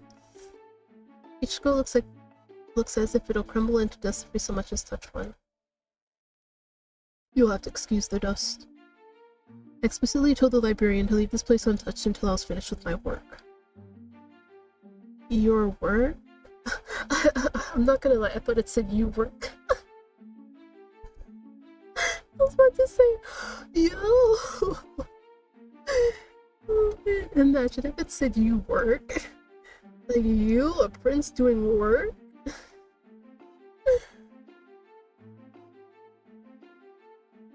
My research. Believe it or not, this is the most updated archive room we currently have. We're working on building another archive room to migrate some of these records to, but it's been taking both Saffron and Maria some time to sort through them. Do you think they'll be finished before you take the throne? One would hope so. That said, I don't intend to rush the Grandia Stella over it. Not when she's already busy tending to other sensitive records. Now then, for what it's worth, you have a keen sense of timing. Earlier, I came across something that I believe only a mortal might be in a better position to answer. And on what would that be, Your Highness? To my surprise, Callan holds up a children's book of myths, printed for mortals. Do you happen to recognize this? Not at this moment, Your Highness. It's possible I once did know of it, but not every child invests and grows up with the pleasure of keeping books. But you did share stories of other lands and realms, did you not? Can you at least tell me if this particular tale sounds familiar to you? One about a creature from the shadows who grants the wishes of mortals. At that moment, the very thought stirs both my mind and my heart. There's only so much I can hide from Callan when she's the two of us. Honestly, I think you're just weak. Like, if I'm gonna be real, what do you mean there's only so much you can hide from him? When it's just the two of you. What do you mean? It's like so easy. Just don't yap at the mouth.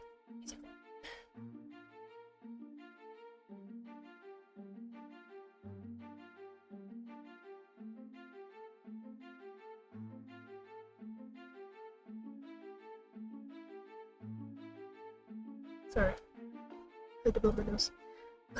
I heard the story before, but I was only a small child then. Only faint memories remain of it. But you were told of such a creature. Tell me, were you ever afraid of it? I don't recall ever fearing it. Then again, there were worse things to fear after the war. Such wars never truly have victors, do they? Well, your land had suffered. This palace, had endured its own drastic effects.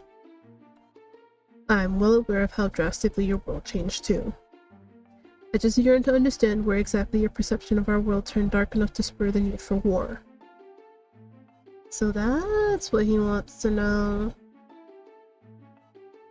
I'm beginning to sense that this isn't something that neither the king and queen know he's searching for either. Don't ask how, but I've recently managed to procure several copies of Tales from Vestum. In almost every tale I've encountered of this creature, it's usually depicted as strange or benign, but never outright cruel. Benign? I feel like I hear this word so much. I've heard it pronounced, but like, I just suck at pronunciation. Benign?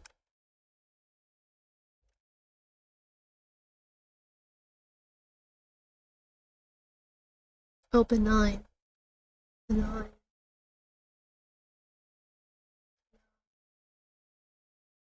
Okay. Benign.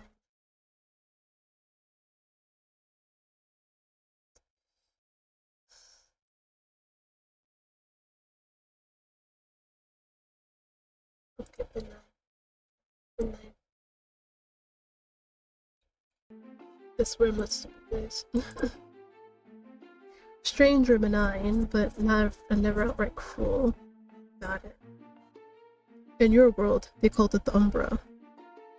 At its best, it would answer the wishes of mortals, namely wives, to secure their happiness with their husbands and to ensure the safety and success of their family. At its worst, it's depicted as only willing to help for a temporary price. According to one famous myth, there was a queen who loved her king so deeply that they could not conceive an heir. So one night, the queen cried before the faceless moon above, only for her wishes to be answered by an Umbra promising to reverse her fate. Yet once she did, the queen was able to produce a healthy heir. The Umbra returned asking for repayment. But it wasn't the child that the creature was asking for, was it? Except it? So you do recognize this tale. You're correct. The creature didn't come for the child. It came to collect the king, so that he may reside with the Umbra on the empty throne beside her in the Moon Kingdom for 2 years' time. The only way he could return sooner was if the Umbra answered the call of another wife whose husband would eventually take his place. Therefore, this is how Umbra continued to ease her lonely life while granting the wishes and securing the happiness of others. Interesting story. Interesting. Both fall silent, but for completely different reasons.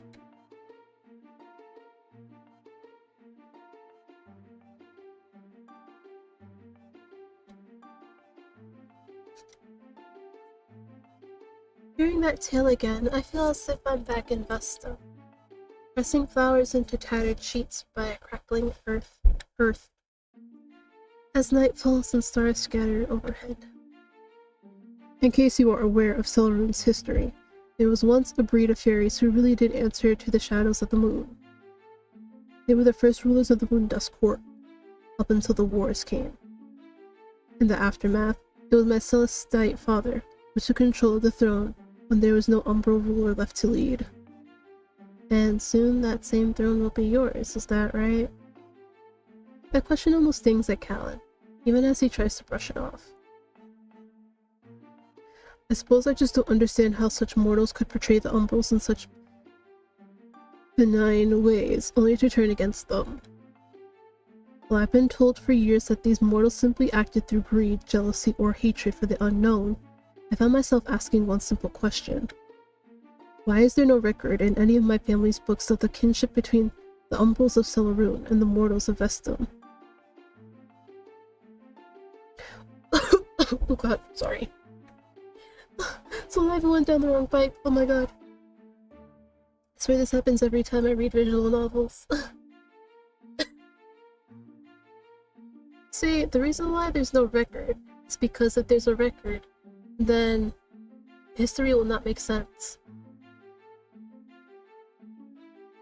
Because I'm pretty sure, pretty sure, also ads are starting in like a minute, pretty sure mortals and umbrals were actually pretty great friends, honestly. But you Celestites were jealous of that for whatever reason. You guys were the greedy, jealous ones, and you incited a war between everybody.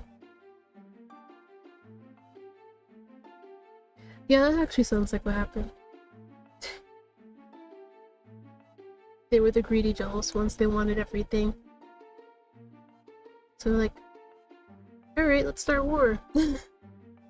Umbrals were wiped out. Humanity almost wiped out. And they're like, ah, this feels great. And of course, you know, they have to get rid of evidence that would paint a different picture. Because, as you know, history books and whatnot are written by the victors. So they always make the victors out to be like these great people. And the other people bad. You know how it goes. Yeah. While his gaze over to the stacks of scrolls and records that he's clearly poured through. How long must this research have taken him? Well, will this court admit that, even if for one fleeting moment in history, perhaps there was peace between your world and mine? Just when I think to answer him, we both hear someone right outside the door. Callan? I'm the only one with a key. Callan moves instinctively beside me as someone rattles the doorknob. Then, in a moment's breath, they give up and start trudging away. Do you think that could have been Saffron? She didn't know that I was here.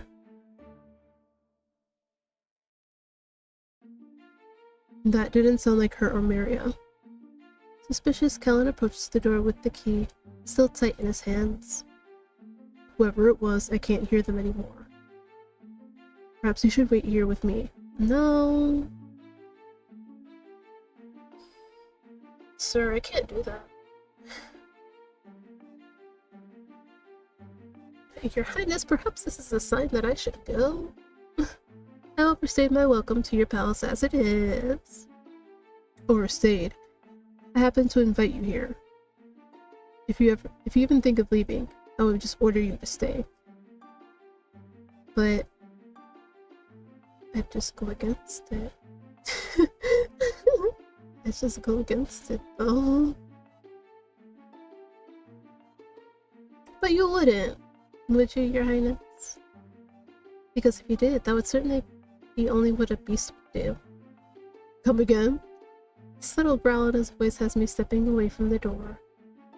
I didn't even realize that I'd opened that until it was too late to take it back. Listen to me, and listen clearly. Do not mistake my attempts to protect you from the real beasts lurking around this palace.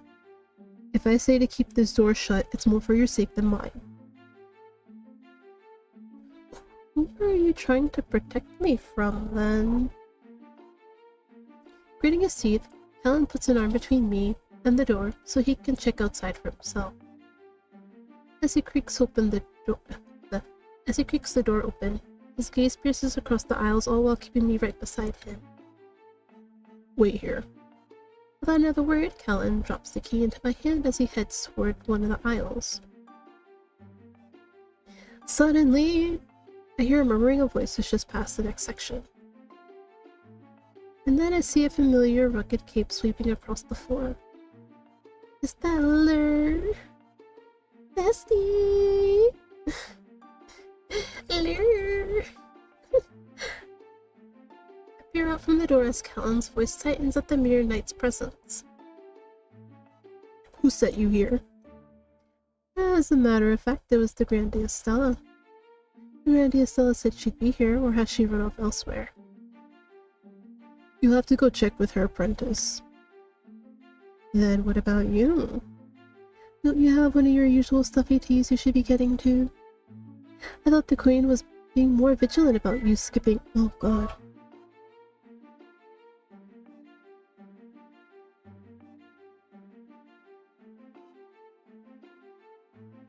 Well, I have to wait.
Okay, I think they're done. I think they're done. Okay.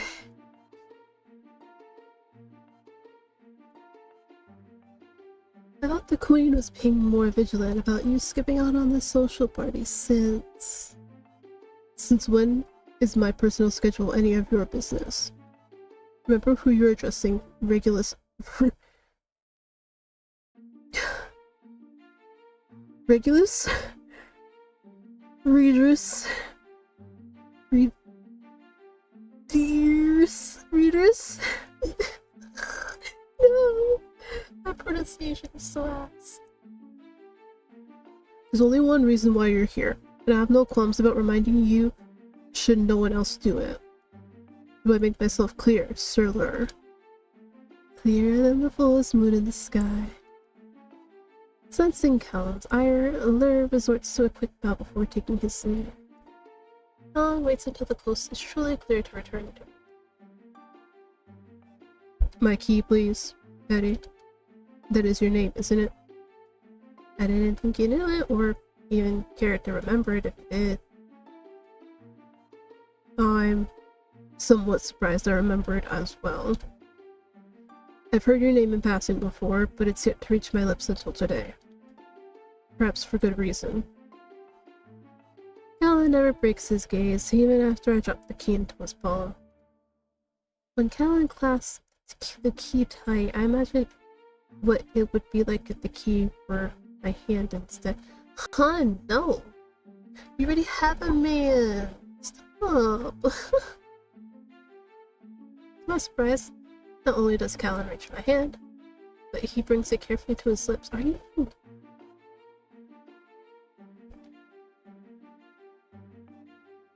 Thank you, Petty. Thank you for assisting me in my research.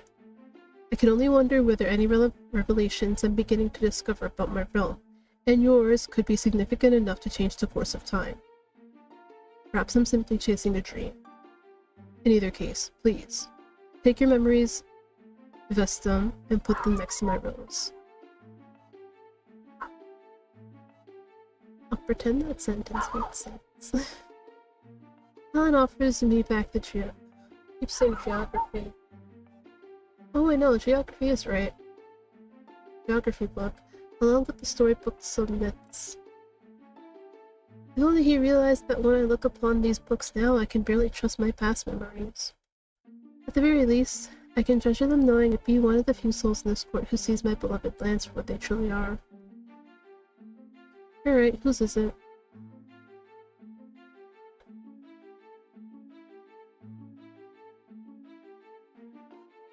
See, I knew it. This is Miriam. There I was, trying to keep my mind on my work, when I realized that the gentle breeze outside the windows made me think of you. What are you doing now, I wonder? As for me, I should be putting my quill to the parchment and letting the words flow out like an enchanting melody. But you see, the words I truly long to share must never be carved in ink, for they are sweet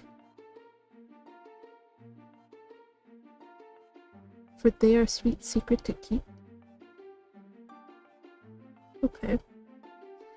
As I attempt... Oh god. Sorry. Every time I try to read, something happens. Okay, focus back. As I attempt to focus on my work again, all I can ask the stars for is a most welcome distraction by you. Perhaps this time you'll be the one to take me on a whirlwind adventure. Ma'am.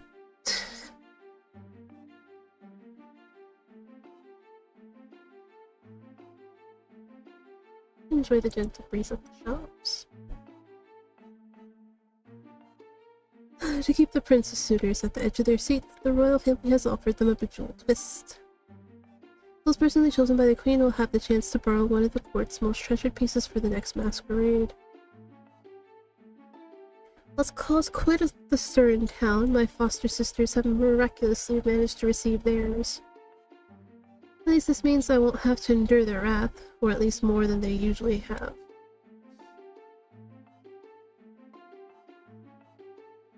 While the other maid had taken Briar to her private appointment in the palace, Lady Rodora sent me to accompany Anemone.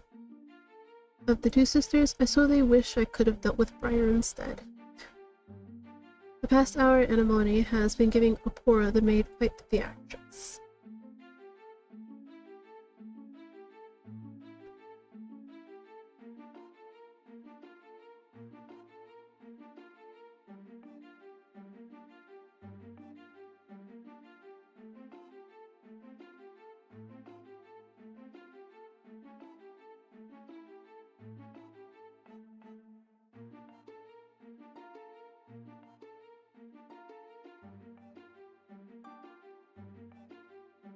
At some point, Anemone is gonna have to give up. I just hope it's before she wears Opora out of any more than she's already managed. Poor Opora. Oh wait, maybe that's how, because I did forget that she's been working for the Obistaris for like years now, so that's probably how she knows Saffron and Opora. Okay, yeah, that makes sense, yeah. Okay, I take back what I said.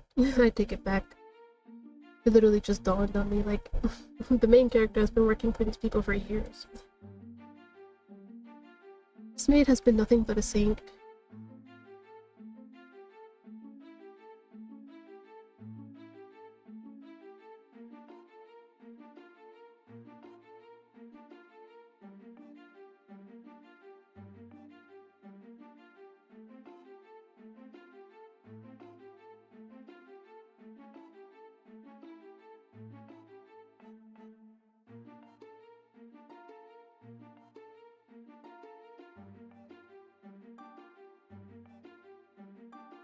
Oh my god.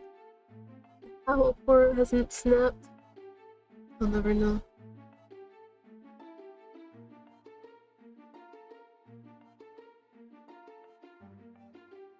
That's it. I've had enough. Anemone, please, mind your manners. Miss Opora has already told you that this is all they have. Before Anemone can notice, Opora offers me a sympathetic look. I wouldn't be surprised if Opora has some of her own horror stories from serving this palace. Although I'm beginning to suspect that they pale in comparison to what she just witnessed. It wasn't even from a maid to her employer, but from one sister to another.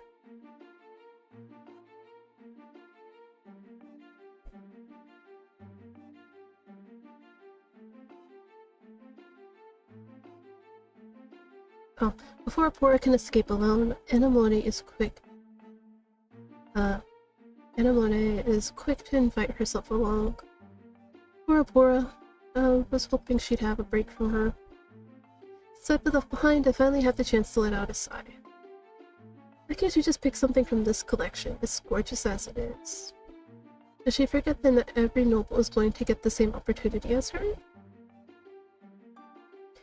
I'm quite sure the elite hardly ever expresses remorse over such things. Hello, what are you doing here? Hey, what's up?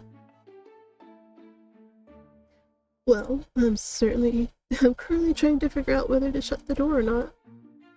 And again, it did seem like your sister was going to keep pestering Opora for a while, didn't she? At this moment, she's gone beyond pestering. Well then, door closed it is. Unless you have any objections to being alone with me. Well, I have a lot, but what does it matter? Might I remind you that such strict rules are mainly for nobles? I still imagine that they'll be back soon. I think I can safely say that they won't be within the next minute or so. It should give us some time to acquaint ourselves once more, my enigma. You've become less of a mystery to me lately, you know, although I've been quite enjoying the process. Hopefully it's been far more enjoyable for you than having to deal with this jewelry debacle. How I wish that the queen would never would have offered these nobles such an invitation. Me too. And I'm not even there. I don't blame you for feeling that way. Even I only caught the tail end of your sister's pestering, and my patience was already being tested. I don't know what I would have done if I were either you or Opora. Actually, I'm quite sure I would have just handed her the worst piece in the collection and sent her off on her way. Sounds easier said than done with a collection this lovely. These pieces really are a thing of beauty, aren't they? And yet your sister keeps acting as if she bursts into flames if she dared to wear one of them to the next ball. She's as prickly as the silver jewels. I dare know how she gets on a bad day. I mean, dare I know. She's that bad. In that case, I seriously hope you're not regretting speaking your mind. I really shouldn't be fanning the flames either. Staying silent would have made you complicit to her whims. I don't know about you, but I'm hoping that Opora will just send her away empty-handed. Too, honestly. Me too. Tell me you wouldn't enjoy the sight of her leaving this palace in shambles. I would not. I would really not. Like, I'm gonna be straight up honest. It's like you had this gorgeous opportunity and you squandered it because you wanted to be a little prickly, pestery, nitpicky little brat. That happened. I wouldn't feel the least bit sorry for her. The way I see it, she could have avoided this whole mess if she'd just simply been grateful. Not once did I ever thank Opora nor the palace for the opportunity. Well, what do you expect? The nobles expect the worshipping to be done for them, nobody else. It must be crushing to have to watch her be welcomed into this palace with open arms solely by her family's name and their celestial right. Dare I admit that he just about read my mind? Sensing my silence, the lawyer tilts my chin to meet his gaze. Don't do that.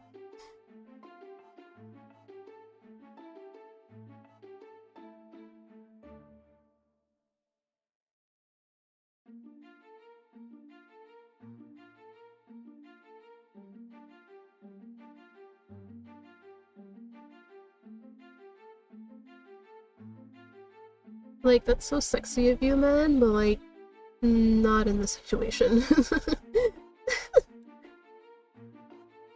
That's the more crushing part of all this, isn't it?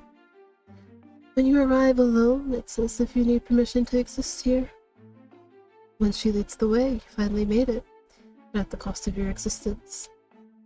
It's as if you've been left like a doll waiting behind a glass. Perhaps there's a silver lining to all this. Maybe Opora will skip handing the jewels over and send her straight to the altar with Maybe. Clearly, they were made for each other. No? You don't think so? I see that look of yours. Either way, I'm willing to wager that even if Opora finds her the right necklace, your sister won't be settling for anything less than the throne itself. Yeah, it's about right, yeah. Sounds like you know my sister well. I simply know the type. We're the same ones who'll stare down at this treasure trove of jewels and assume that the biggest one is the most expensive of them all. When in fact, the far more valuable ones are clearly the small opal earrings she glossed over. I'm surprised you didn't like those. They're probably my favorite out of all of them. Are they now? Well, I certainly don't see anybody stopping you from seeing how lovely they look on you. I'd be more than happy to hold up the mirror for you.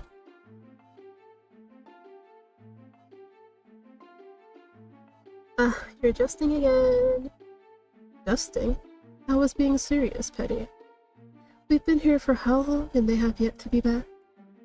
It only takes a few seconds to try them on and see how they look. Those earrings have been catching my eye since we arrived. I just didn't want to get my hopes up in case Anemone ended up choosing them. The earrings are just within reach, but the door is also nearby. Any minute now, they'll be coming back. And so what if they do? Apora won't think anything of it, not when I'm here conveniently on duty. If it's Anemone you're worried about, then just think of it this way. For all the times that you had to stand behind the glass, would it really be too much to step beyond it, even if just for a moment? It'd be my first time wearing earrings. I wonder if I can even wear them properly. I'm more certain that you can. In fact, let me help you. Better waste no time in plucking the earrings from the box. And with a gentle hand, he tucks a lock of hair to reveal my unpointed ears. Well, you do look quite lovely as it is without these earrings. Prepare to see yourself in a whole new light. Since these are charmed, it doesn't matter whether your ears are pierced or not. They'll just latch on just like this. Then all I have to do is make your lovely hair frame your face. He's gently stroking the hair just above my ear, moving each lock carefully back to its place. If I were a noble, then surely this kind of closeness wouldn't be allowed. But since I'm invisible to them, but not to him, eyes fixed on mine, Allure clasps my chin and tilts my face toward the light. Yes, there it is. A fractal of beauty. The opal catches the light so perfectly, you're practically an angel. An angel, but not a fairy? You know how I feel about celestites. Don't take this moment away from me, my gorgeous, gorgeous enigma. Here, see how you look for yourself. There remains close as he brings a bejeweled mirror up to me. All I can do is gasp. See what I mean? Look at the way they sparkle against your precious skin. Any larger, and they would just be a distraction from the real star of the show. Don't be afraid to give in to your vanity for once. If this is the one chance you have, then let me be the one to share it with you. His words not only stoked this whimsical feeling that's slowly awakening in my heart. I said not only, not is not in there. All my life I've never worn such a luxury, much less owned one. But if I could, I would certainly choose these. Lord presses his lips to my ear with a rumbling whisper. Then why not choose them? You heard me, Petty. Take them. Use them. Desire something for yourself for once. Nah, I wasn't raised to be naughty, my man. Like, as much as I would like them, this is essentially thieving from the royal family. I'm not looking forward to that. When they're like, earrings went missing, and it wasn't taken by a noble! I am not ready for that chase. Like, if I was just stealing from, like, a regular noble, I'd be like, okay, sure. But this is, like, the royal family. I'm... okay.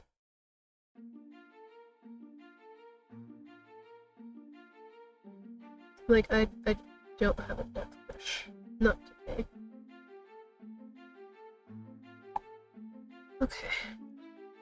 As something as that sounds, I wasn't raised to be a naughty maid. The fact that you were raised to be a maid to begin with is insulting.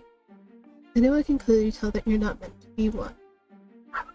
But not so doesn't mean you don't have the potential to be naughty. I certainly wouldn't mind seeing you try it now. Sir, please. As much as I appreciate your flattery, I can't delude myself either. Even if I don't truly know who I even am anymore, that doesn't mean I should be pretending that I'm royalty either. So, the royalty here is already pretending. Believe me all you want, but I say that you should do the right thing and take those bloody earrings. They belong to you anyway. What are you on about now? Maybe they're not exactly your earrings to begin with, but they certainly don't belong to the Celestites either. What they don't want us knowing is the way they would plunder Vestum in search of trophies to take back through the Australia portal before it was too close. They would then charm them to resemble ancient heirlooms to adorn the halls of this castle. And now they get to be pretty little party favors for the prince's biggest bootlickers in this court. I keep looking at these earrings in the mirror, not wanting to believe him. There's no way these jewels can be charmed. Why can't they? Because then that would mean they were taken from Vestum's royalty. You mean the benevolent ones who, according to the Celestites' records, don't exist? According to every text here, it was the mortals who were led by a traitor to cross the Stradia into Celarun. They were led to believe that the power to grant every wish laid in the realms blessed by the moon. I just love the dog barking in the background, man. I love that. Thanks, dog. You're a real one. And when they couldn't seize the power from the Umbrals, they eradicated them entirely, showing no mercy but every bit of ignorance. There'll never be a day when the story stops tearing into my heart. Staring at my heart. Let me stop. That day when I met with Callan in the library, didn't he say that he was questioning the very same history? Listen closely, Petty. If you notice, the Celestites have a curious way of removing themselves from the conflict until the very end of this tale. They get to put the blame onto one traitor, and the mortals who were too blinded by greed to put their swords down. And yet, they claim that they're the ones who fought to restore peace in these lands. But the truth is, that peace had never been as a result of their rule. It was the Umbrals who formerly brought glory to this palace. And yet, they say that they were the ones who corrupted their fairy tale paradise? Did he just say we? Wait, did he?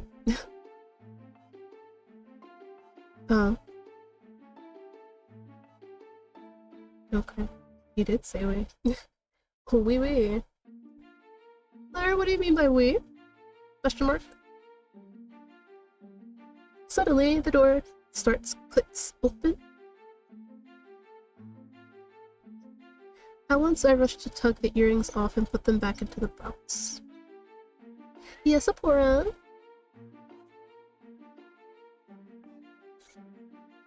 Yes. And if you think we've been doing anything, you're probably right.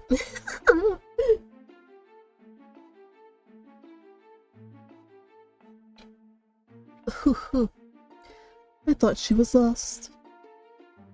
Turns out that she was just being patient until her employer, sister, returned. Did she find what she was looking for? Laura's voice fades as soon as Anemone strolls back inside with a large shrine of ring on her finger full to see. As soon as she sees me, I expect her to ignore me again. But since I'm the only other person she has yet to show off to, she shoves her hand right into my face. I hope you thank Miss Apora for taking the time to help you.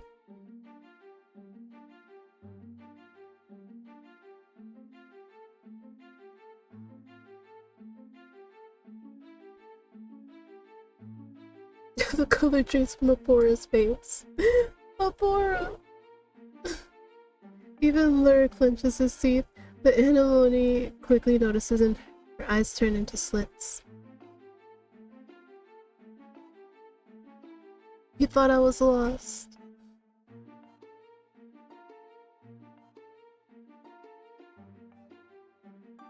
You heard me earlier, did you not, ma'am? I wanted to make sure that she wasn't abandoned.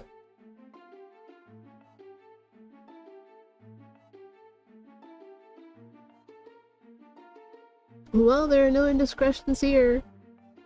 If you have your ring, are we done here?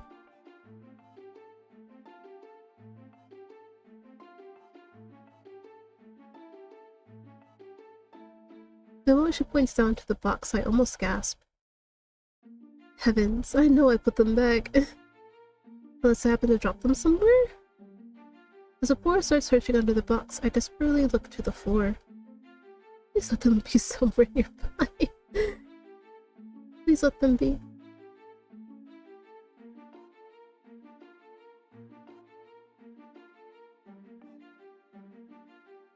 Mind if I cut it?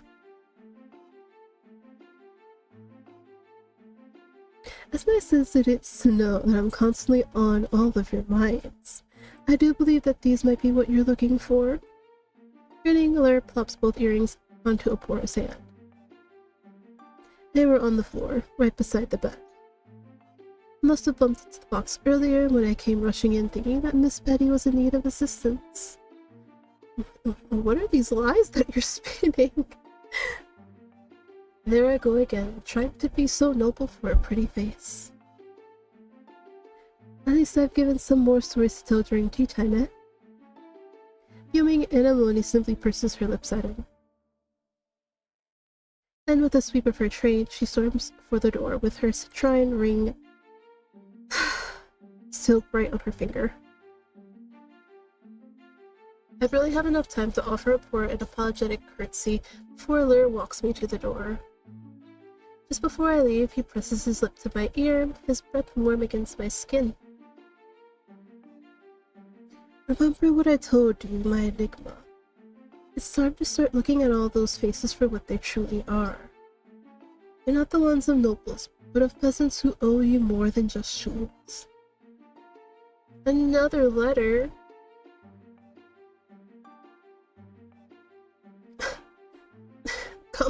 Can you calm down a little bit? Maria?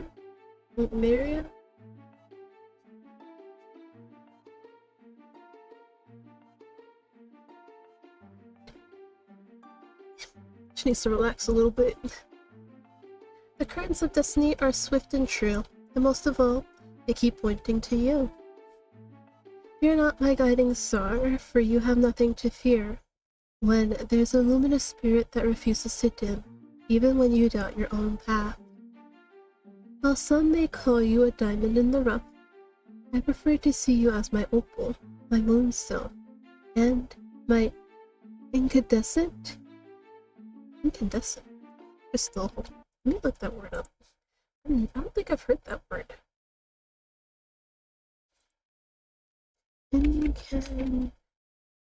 Oh, what is it mean? Emitting light as a result of being heated. Full of strong emotion, passionate. Oh. Let's see. The more you know. As you radiate more than just light when you enter every room, you are in every essence the rainbow that comes after the storm. So have patience, my guiding star. It's only a matter of time before I welcome you back to where you belong. Not just beneath the stars and crystals, but right by my side. God damn, she's really good at waiting with the words, I'm not gonna lie. She really do.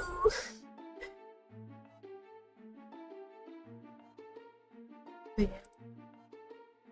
Oh, another one!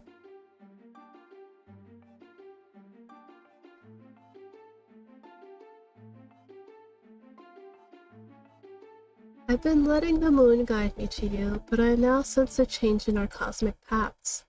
I thought we understood each other, but someday could ever come to a point where the serene silence between us would alone speak for our hearts. Perhaps I believe that we held a connection stronger than what the stars dictated. Now I know that sentiment might only rest in my reveries. As such, I'll set you free from my words along with the shard of my broken spirits. Oh damn. No! No! Dang it! Okay. Well.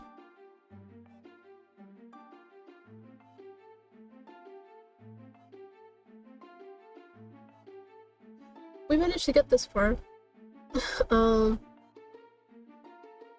Dang.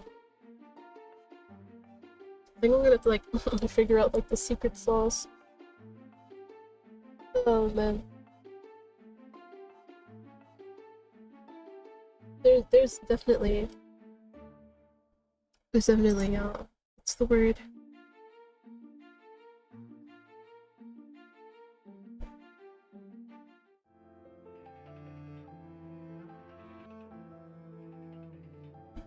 There's a word. Why can't I think of the word? But basically, you have to figure out what it is. But again, guys, Moondusk Masquerade will be coming out in full in 4 days, August 18th. The time, I don't know, so just keep a lookout throughout the entire day. And so you have 2 males, 1 lady, who's very, very sweet, apparently.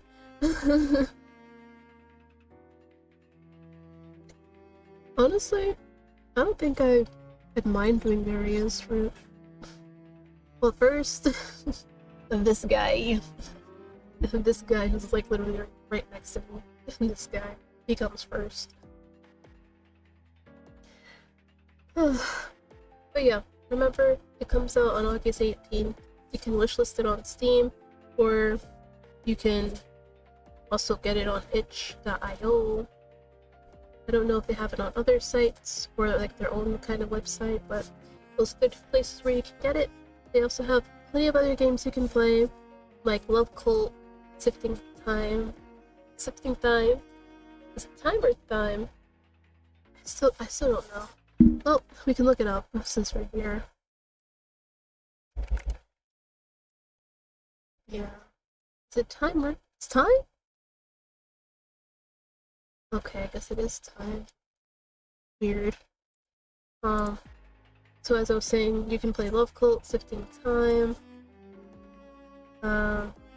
Plastic Trick, and the other ones that I mentioned on Monday. And with that is going to be the end of Moondusk Masquerade for today. Like I said, I might do more of this off stream and figure out the secret sauce.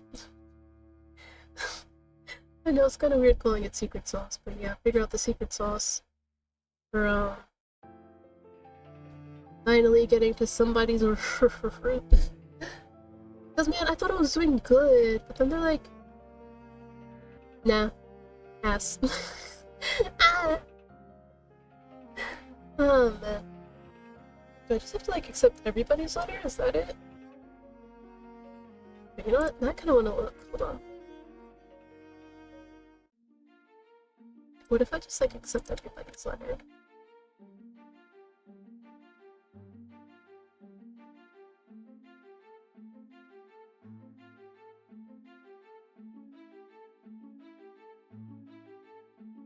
Hold on, I just want to see.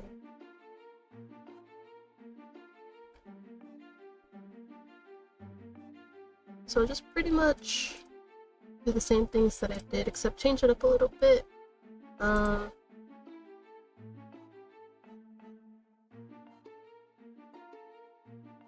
me see.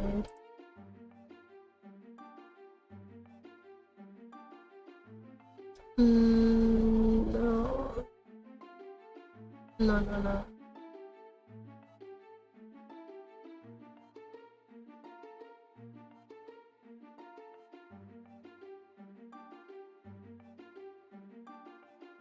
Okay, obviously... Pick that. Let me see. What is me and 9 and 3?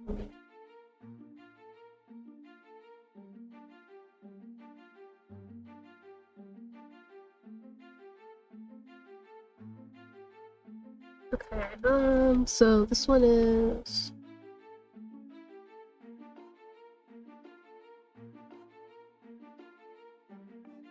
I think that this one I did the ballroom, right? Dang it.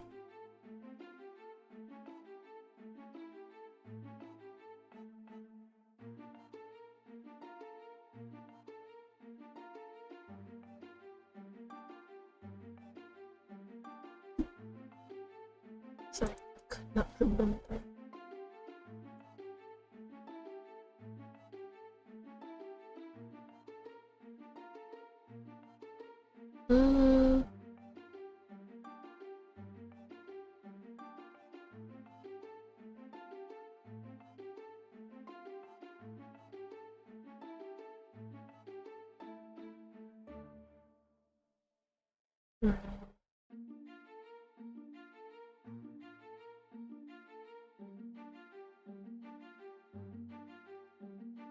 Okay, then this is I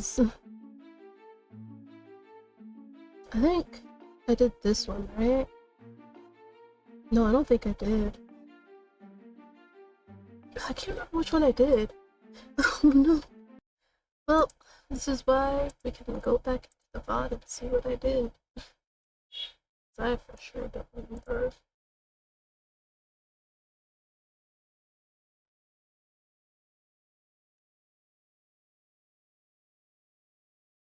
Nope, that's that one. That's that one. It's that one. Nope, it's that one.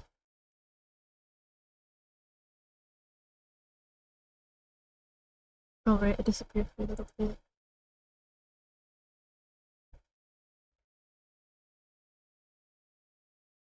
Okay, so I did the paper. It's this one.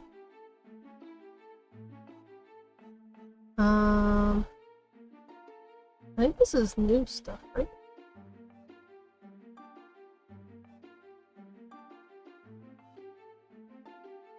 Okay, yeah, this is different. This is completely different. Let's just see where it takes us. Just like clickly? Clickly? Yes, clickly.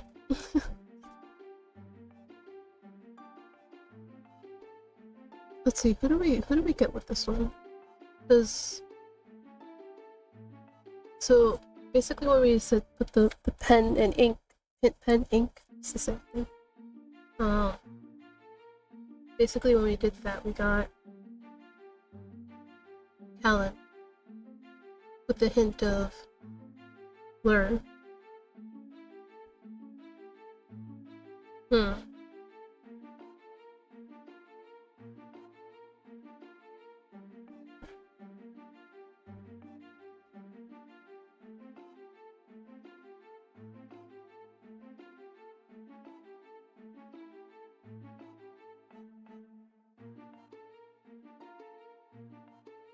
Oh, okay. It's him. Okay. See, now I kind of want to read it.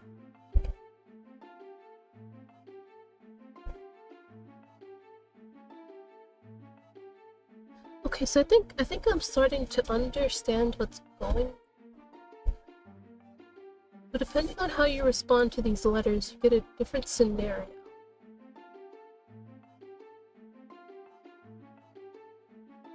Because remember, so like with the second letter, where it's like bright-eyed one, you either pick the top or the bottom.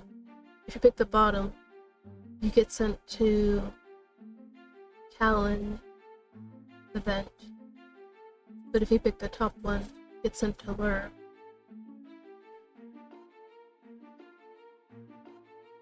So I'm guessing if you pick the top, you get to Maria with the first letter, and the bottom is Cal. And I guess, okay, I'm learning, I'm learning.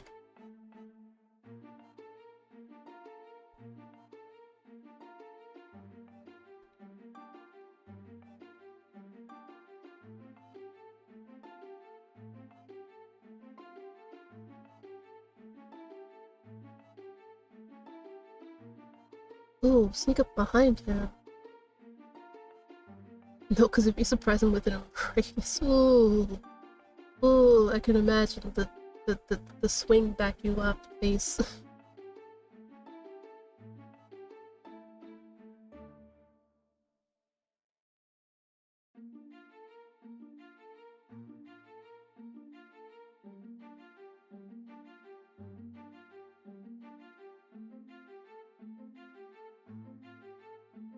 Oh, no, he got me.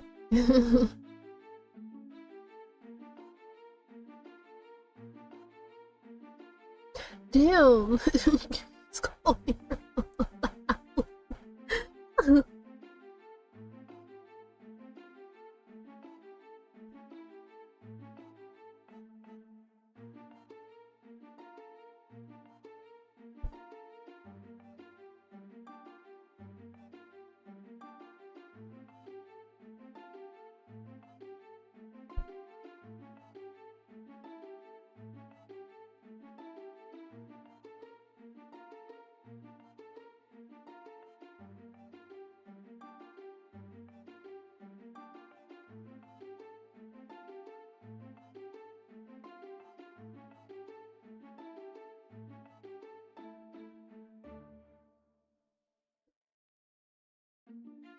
Yo! Bro says she's capable of doing everything but getting rid of the sins. Yo. What has Marriott done to you?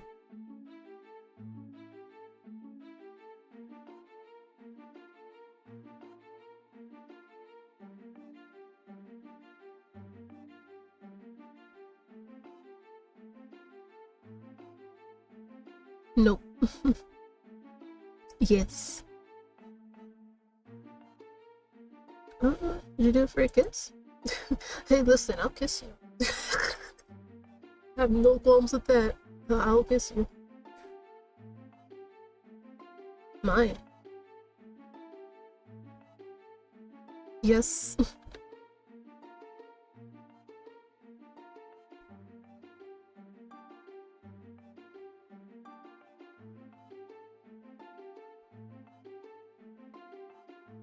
Okay, would it matter?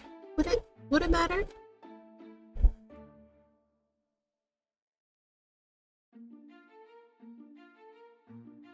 Oh. Ah! Sir! Sir!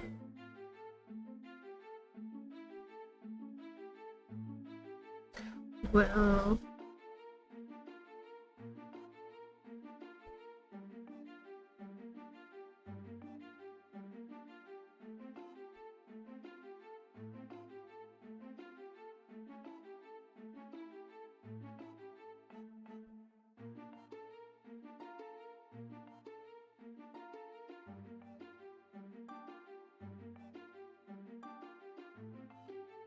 sooner than I think.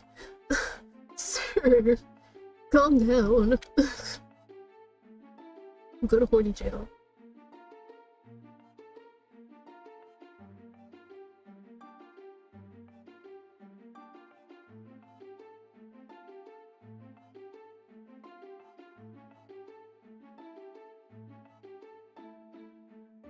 What can I say? Besides...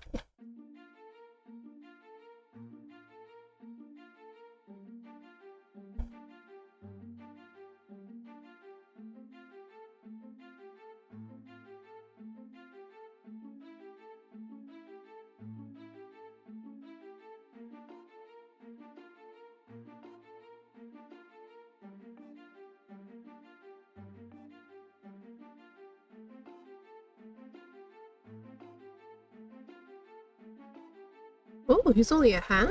Ooh, this is the info I come for, guys. the juicy tidbits.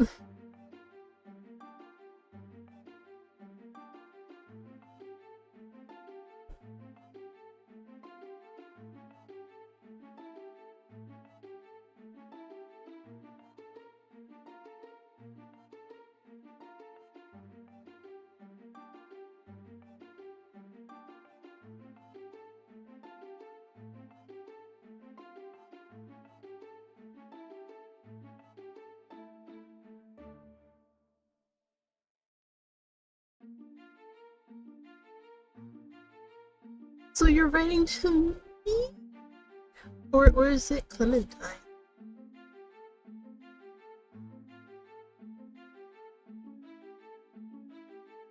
Okay.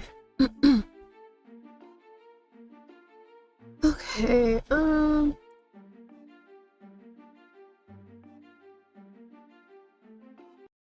okay.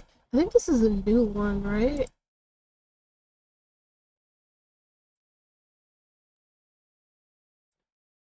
I think it is.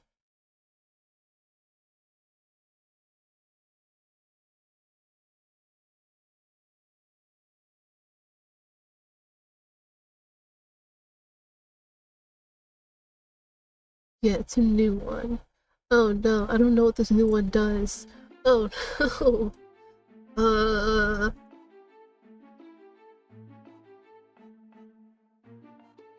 Maybe the waltzing lessons? This sounds like a calendar thing.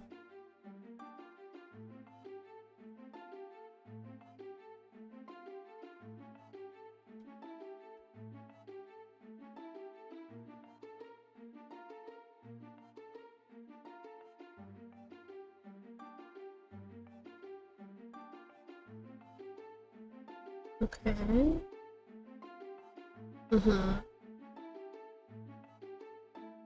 Like, the reason why I'm not reading is because, like, technically we already did our first through. I just want to see something. What happens if I, like, made different choices? And, well, here we are in something completely different.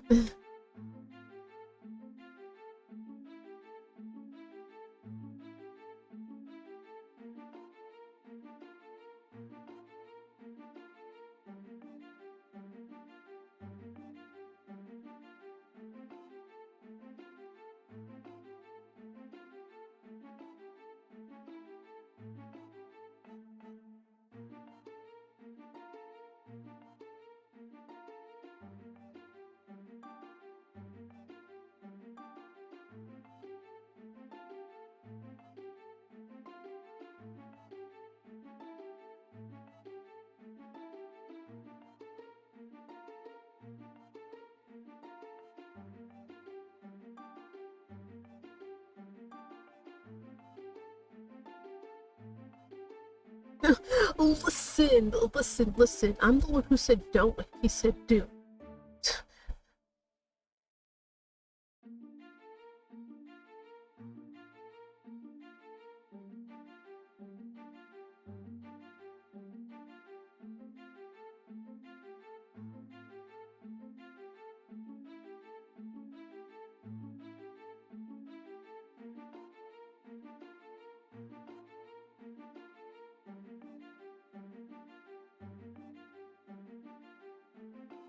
They said, yeah, yeah, I guess.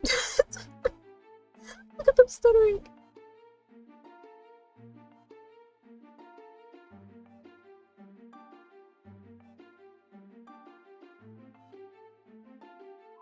That's what I'm saying.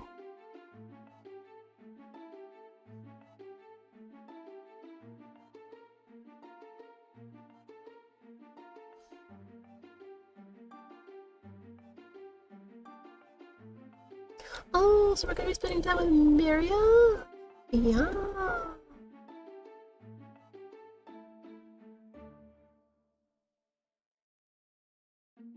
Okay, I have 2 out of 3. I don't know what that means. I have 5 out of 9. I don't know what this means. Is this like how many, well, masquerades I've completed? Because that would actually make sense if it's how many masquerades I've completed.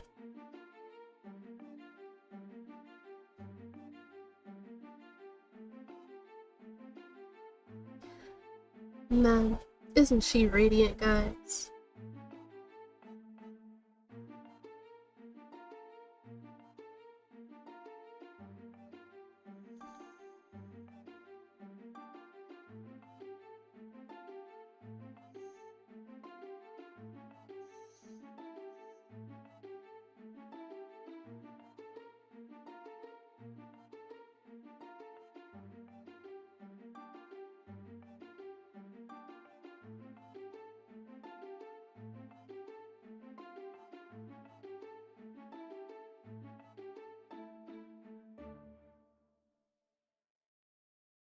Well, yeah, she could take my place.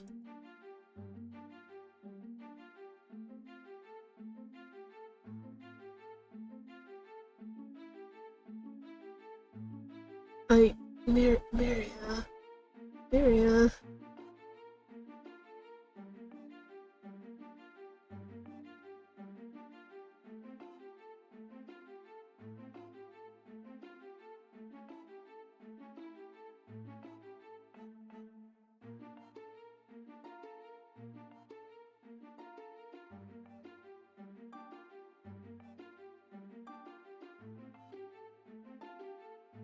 She really is.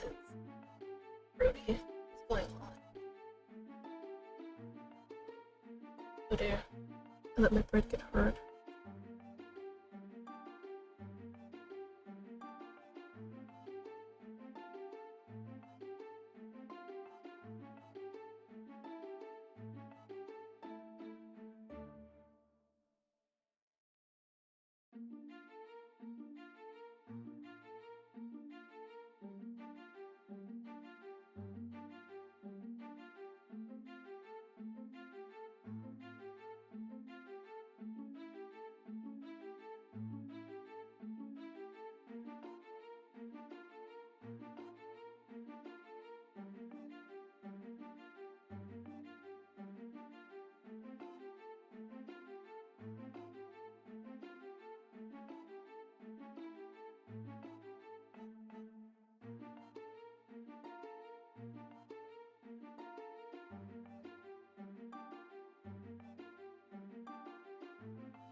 panicking in silence because I was eating. And then I just see these handsome viewers better know what they're doing. You know what? Hell yeah. Let's go with it. Yeah.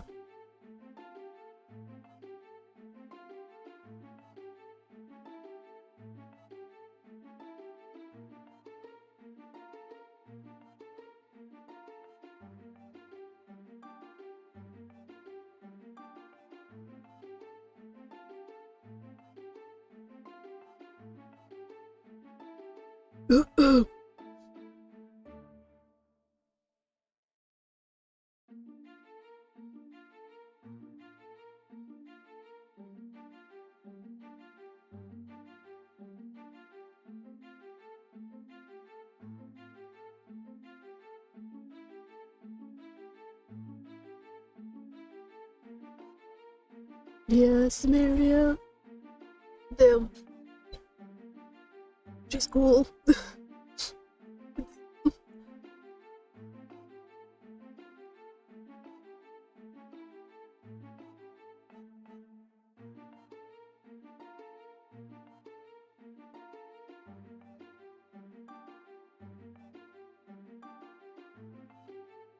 Oh, I can't say that. I already promised it to her. Oh damn, I'm sorry, Maria.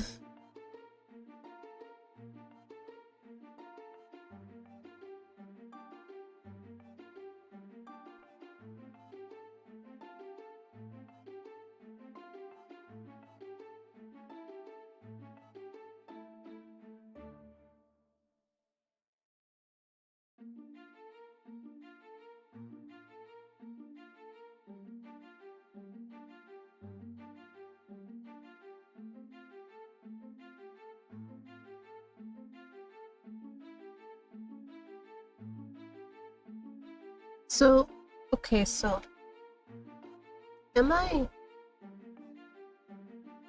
a fairy? Or what? I'm a fairy. So, okay, maybe it's not that simple. Maybe I'm like a half, like Alistair. Okay, there's gonna be a lot of backstory.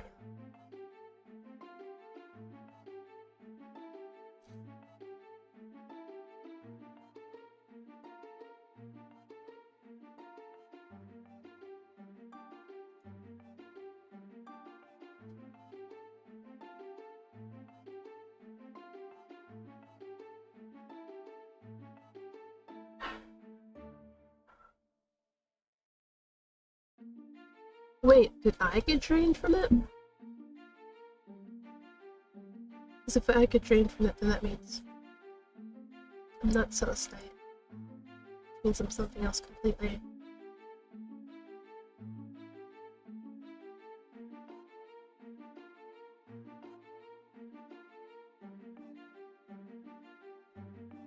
Alrighty.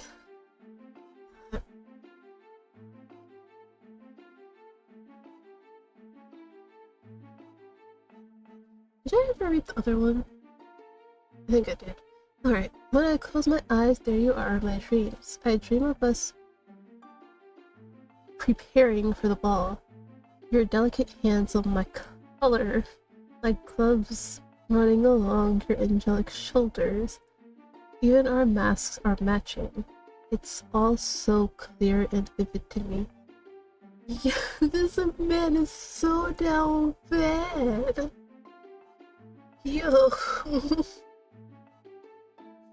Yo, somebody get him like a gallon of water. Each and every time, our whispers are quick to turn into heated promises of meeting someplace where our two souls can ignite one another into a sweet chaos of our own. Should we meet, the stage will be set. The veils will be lifted. My lips will find their claim, and I will become the one to hold your secrets closely with mine. You must follow the call of your destiny and meet me where every waltzing shadow on the wall dissipates into starlight.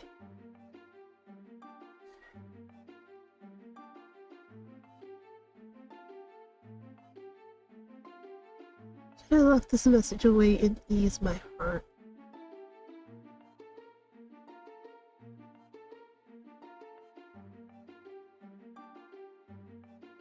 Fine. We're gonna send this to Cal. It's okay. I can deal with it. I can deal with it. It's insane.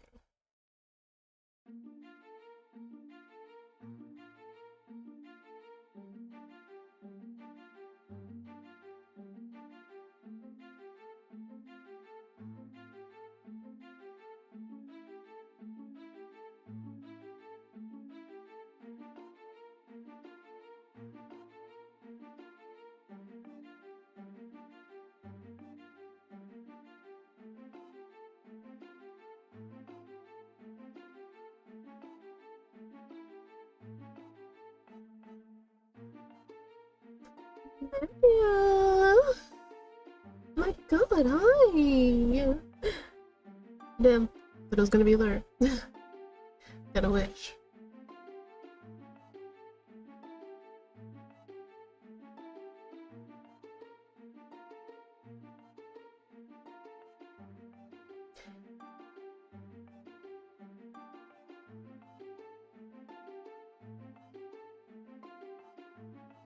Uh, so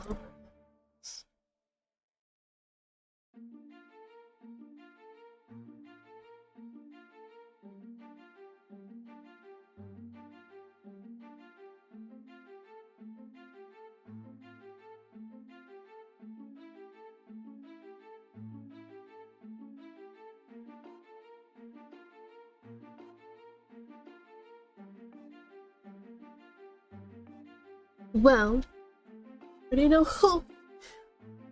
Not him for sure. Sorry, hon, but you're gonna have to deal with that on your own. Learn that hand.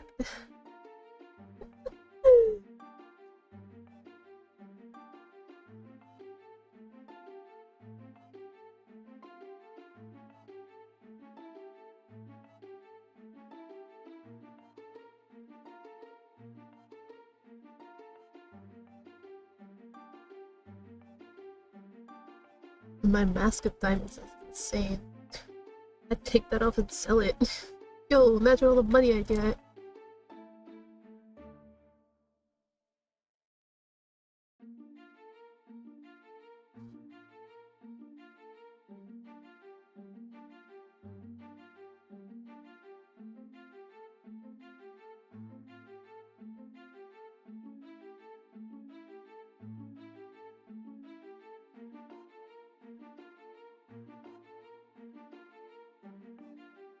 Mm-hmm.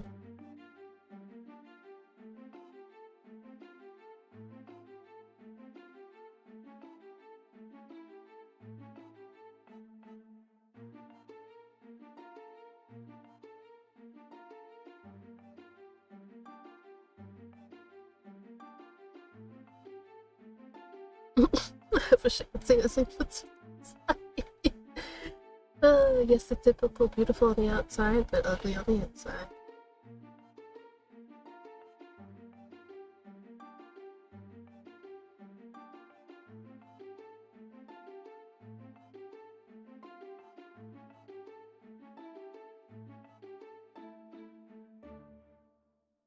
Do I actually get to pick or or what? Do I actually get to pick? Lure, let's go! No hesitation.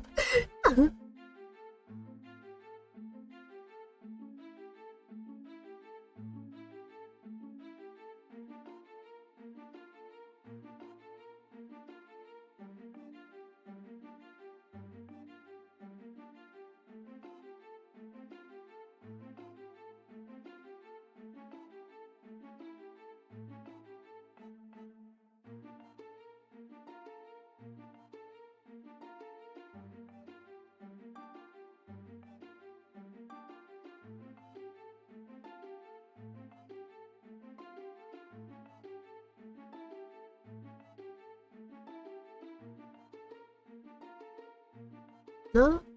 Listen.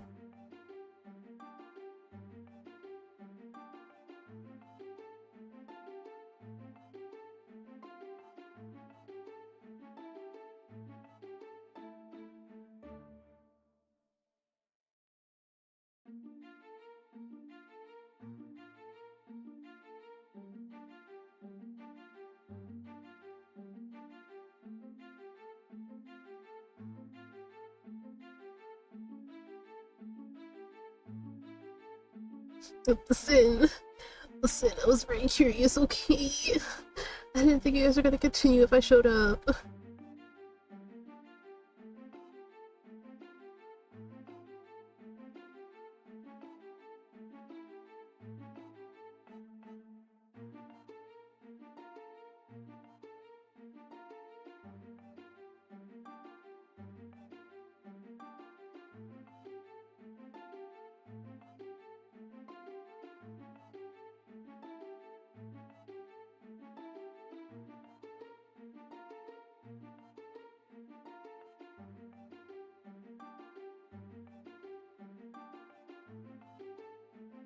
Okay.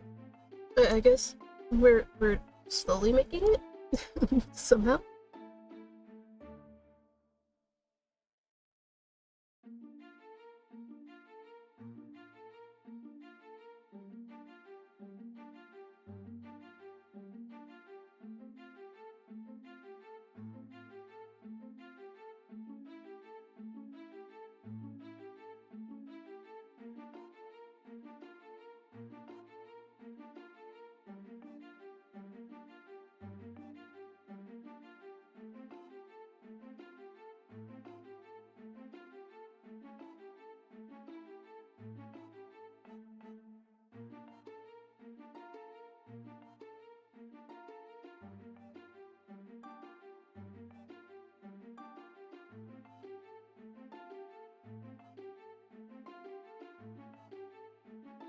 Well, yeah, I did come looking for you first. It's not a lie.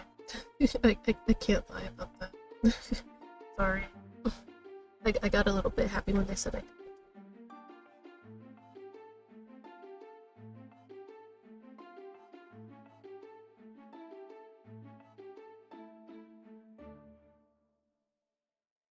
True. Well, true. But in some cases, it wouldn't hurt.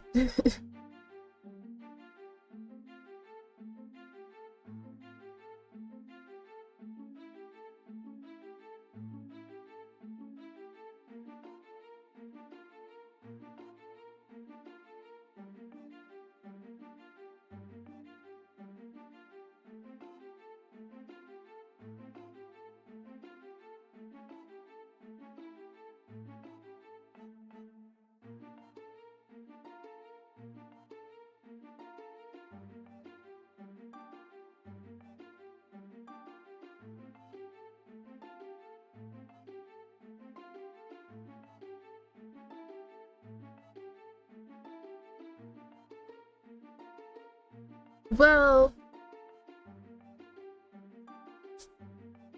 this kind of feels a little bit dangerous.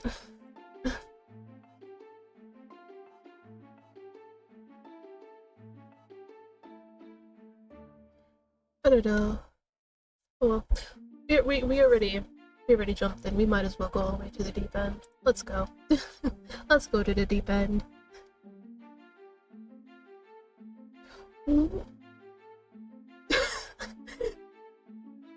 No, I think if it was, they would have said so.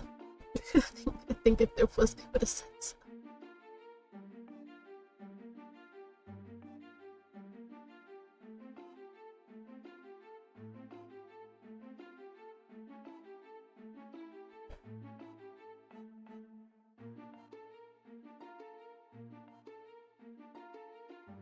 Well, yeah.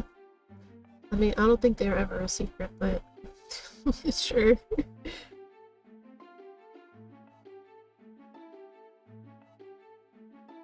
Who knows how to seduce? I mean, yeah. Yeah. He's not wrong.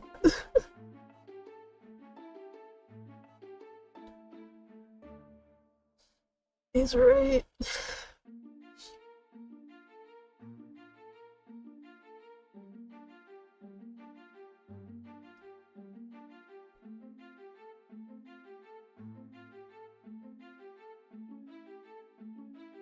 Okay.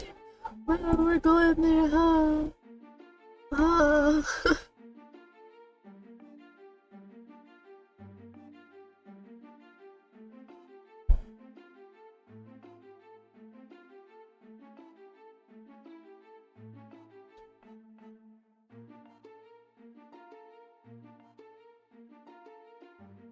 they forget the cards. They keep forgetting the cards. They did.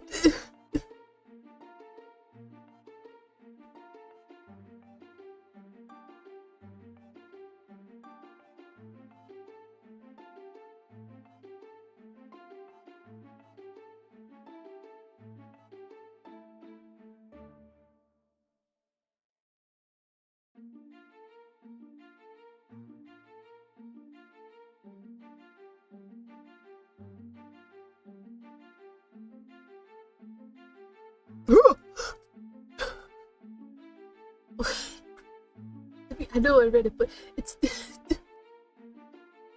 no, because I thought. Wait, let me catch my breath. Because I thought I was just reading some more narration or like the MC's lines, but then it said Gallon, and he's like, "That's why I'm here." I'm like, oh. Startled.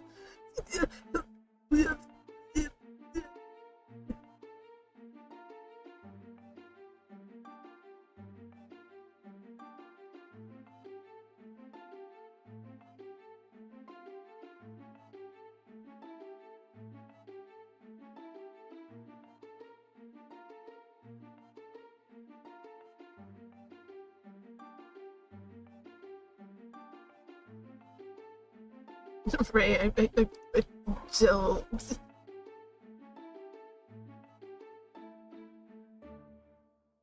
Okay, so I'm not a Celestine. Okay. So that means it could be Helium. It could be Umbral. I could just be something completely, utterly different, like an angel or a demon.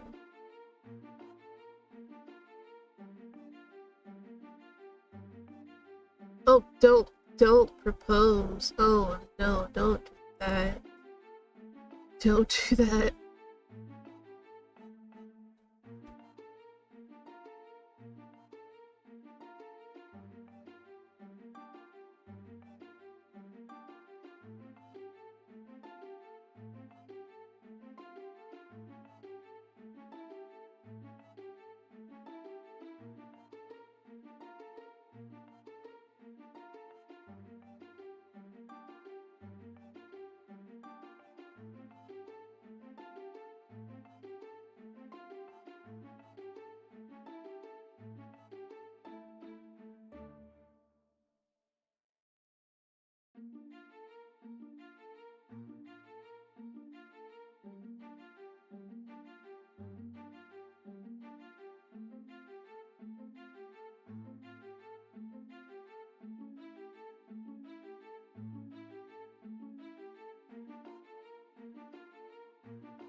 Alright, Lumpkin the duck.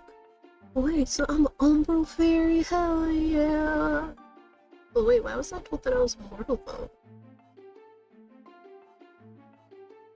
What is going on then?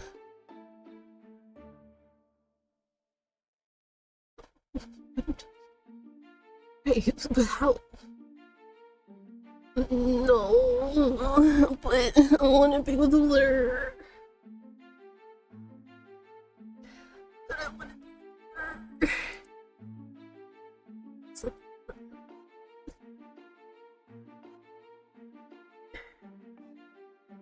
me either.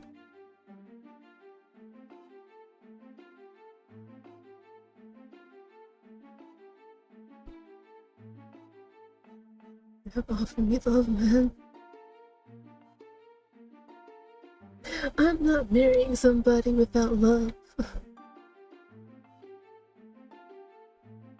Right. Yes, but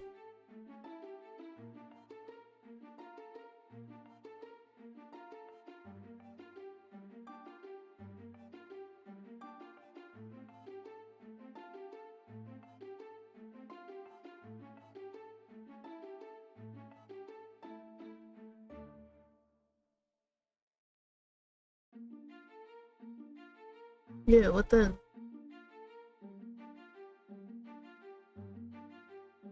Just like in my daydreams. But, but.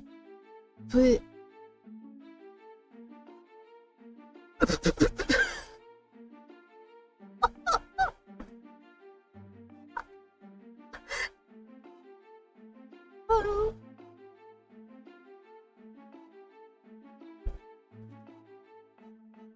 well.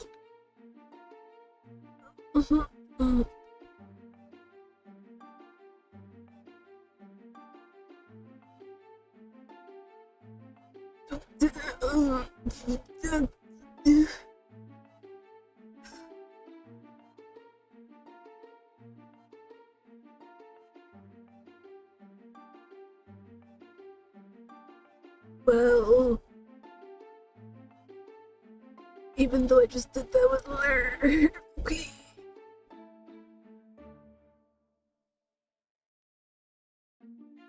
Right now, she's your daughter, not a maid.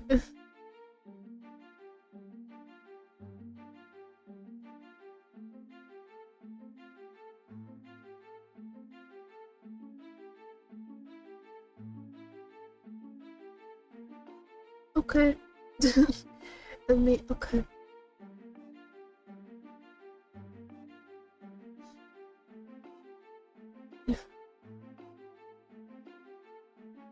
Okay. Further.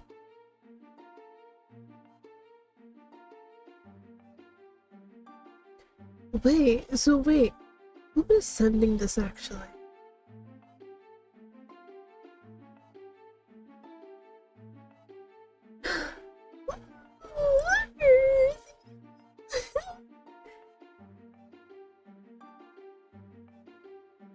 Oh my god, who is it? Okay.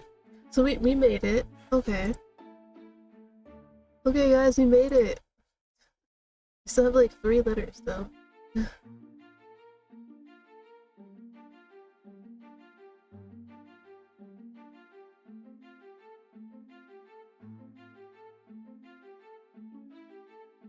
Right? It's crazy.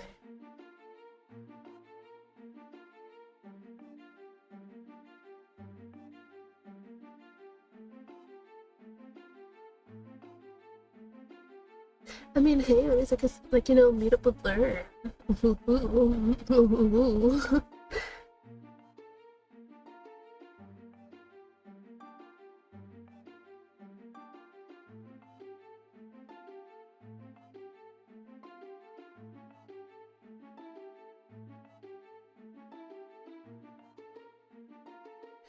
Ooh, so she's in for I mean, I think I did mention that in the little profile blurbs I had. Wow. Damn! She that old? I mean, not that it really matters, but it's like you just realize something like, oh, you're like 5,000 years old? Holy fuck. Still smashed though, you know?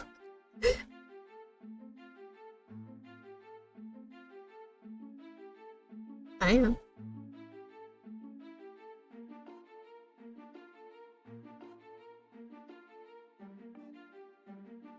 Listen, Maria, listen. Don't worry.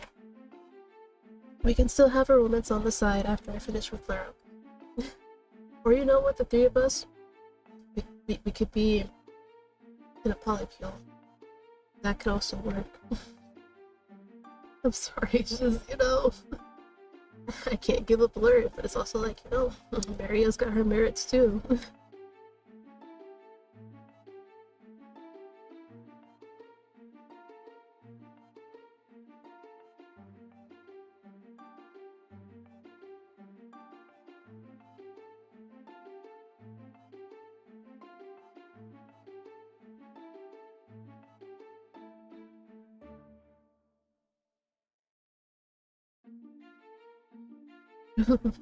Astra feels like, oh.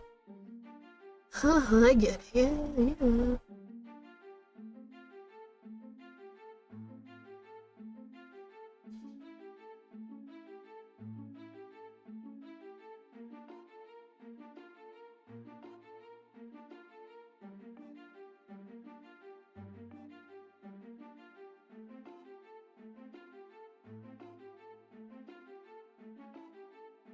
Well,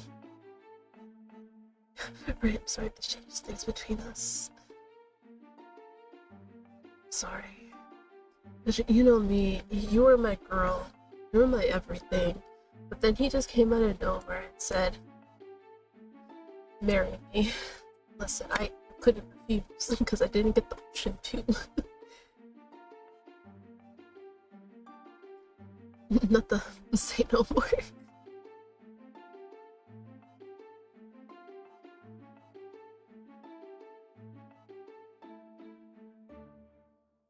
I don't think any of us did. None of us did, honestly.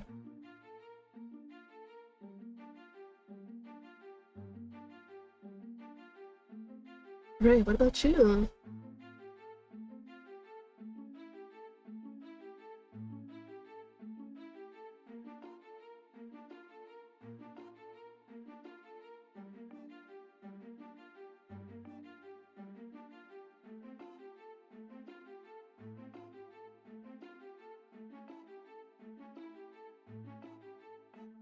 True. True.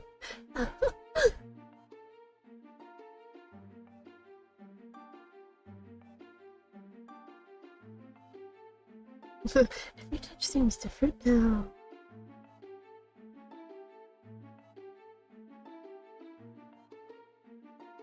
How can I make you happy again? It's crazy.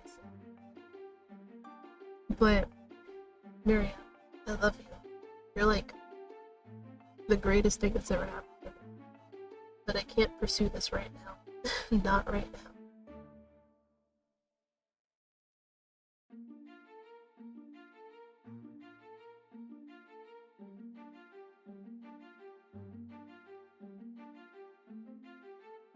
I'm so sorry. Oh, I feel so evil for doing this. Because trust me, I would love nothing more than to hold her hand back. But Lure comes first. It's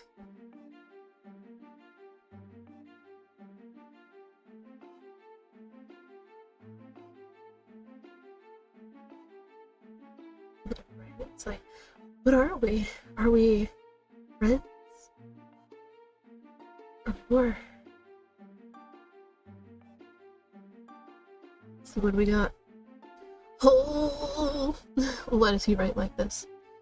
News travels swiftly through gilded cages. Now I know that your heart is being swayed by not just words of seduction, but of power and ambition. Must I warn you again of trusting such charades? While I've long admired your innocence, I'm beginning to question if you have not yet understood the game that you're trying to play. So, why not some seek me instead? Huh? Why not some seek me instead? Let me show you how a kiss truly feels when it's drenched with love and ardor. Or what's a lover's touch can, or what a lover's touch can do to the senses when tangled between the sheets. It had to be the sheets. Let me make you mine in the one place where princesses should not. The shadows enter inside. Wait, does that really say some? Okay. I was just making sure I didn't read wrong.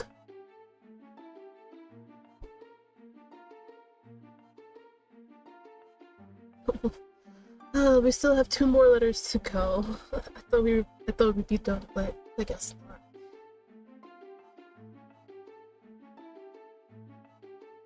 So it was Maria's flower all along.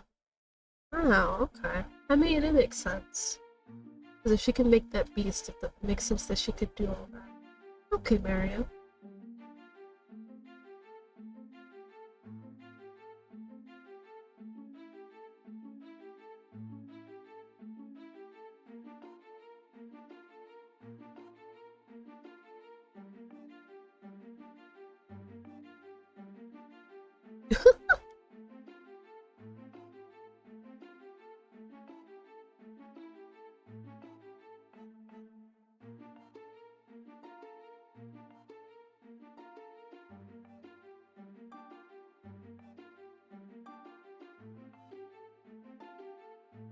The fact that they said the flower I miss is right next door. It's kinda cute.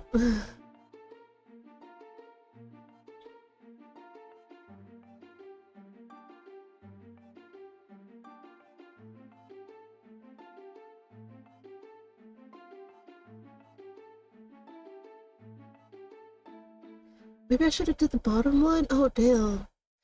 Maybe, hold on, wait. I have to like start this all over, but you know what? It's okay.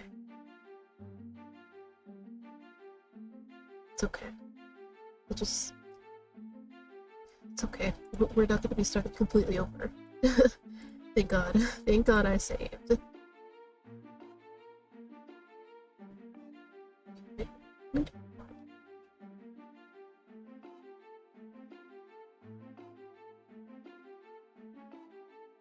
Because maybe this one might be him.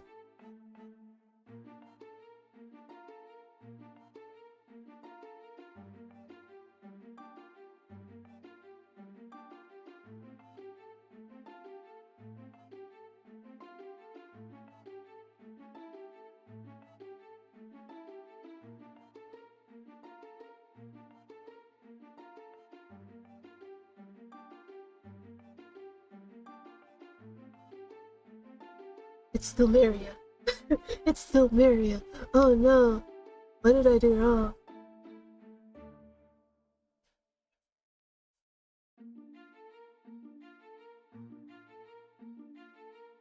Does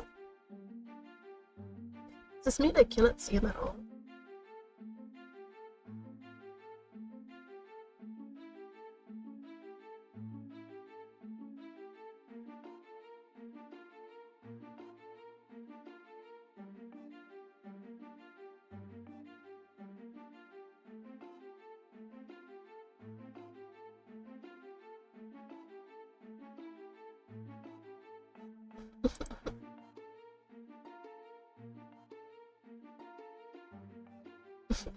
Oh, they could be like, is it a night with you? It's insane. Insane.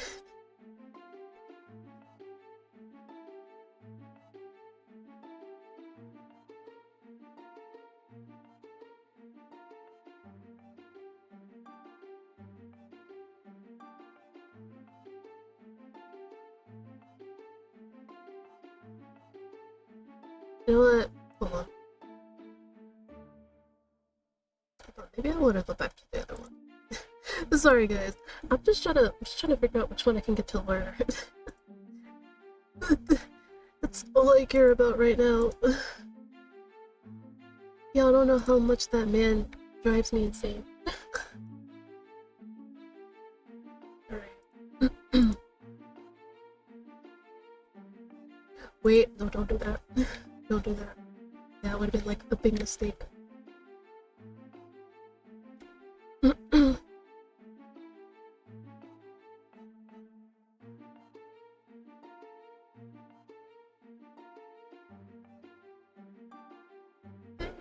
Relax, Sparkle.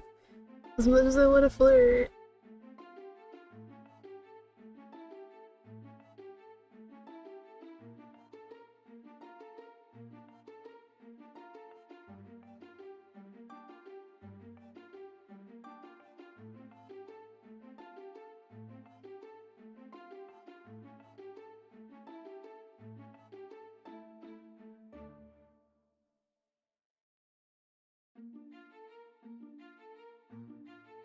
Ugh.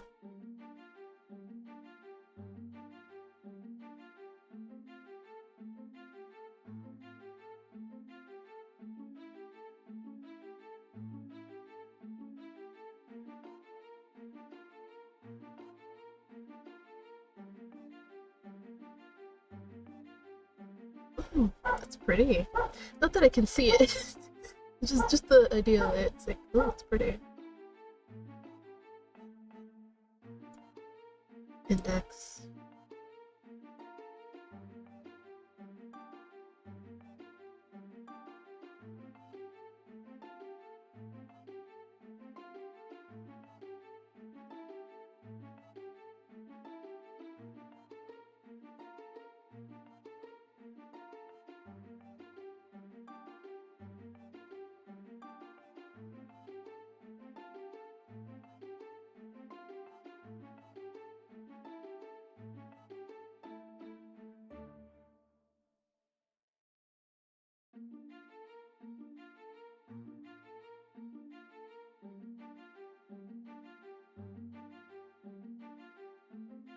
sorry, I'm just sorry.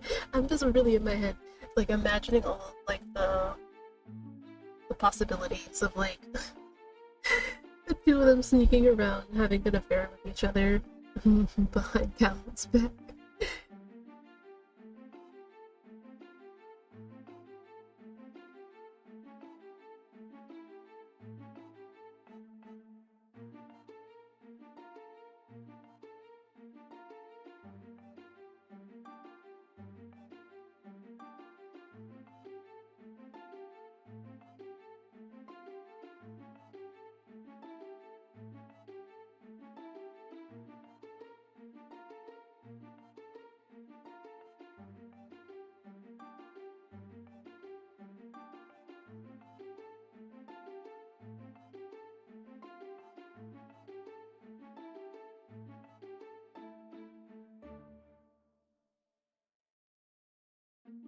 They bind you with glittering chains, don't they? Whatever Saturn words they're using to lure you seem to be working on you. But just wait until they spoil into venom. So why tempt fate any more than you have already? I see that true passion still stirs within you, even as you convince yourself that duty comes before desire. Should you find yourself sitting among the fine porcelain while pretending that you could ever be one of the celestial kind, do not be surprised if you see me ready to intervene. For no beauty of mine deserves to be chained down in strings of diamonds when she should be bound in silk scarves while being worshipped from head to toe. Yo. Whoa.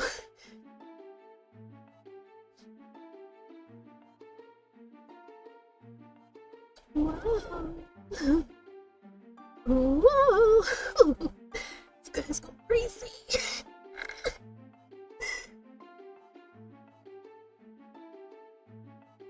Wait, did they spell Clementine with a K? Oh, I was about to say, did this boy spell Clementine with a K?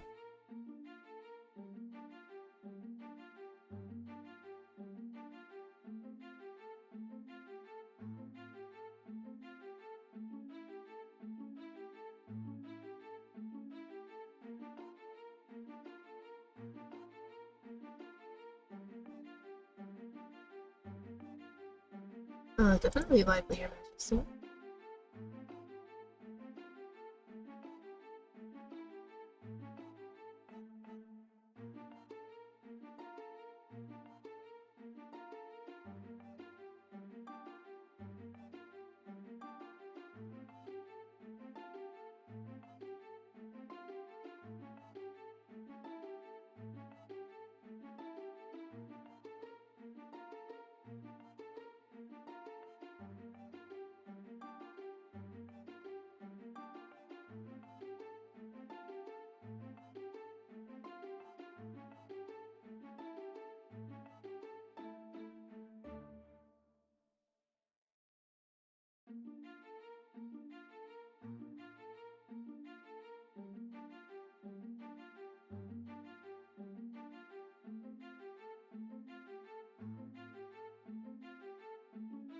Ooh, there. Come here, save me, please. Save me.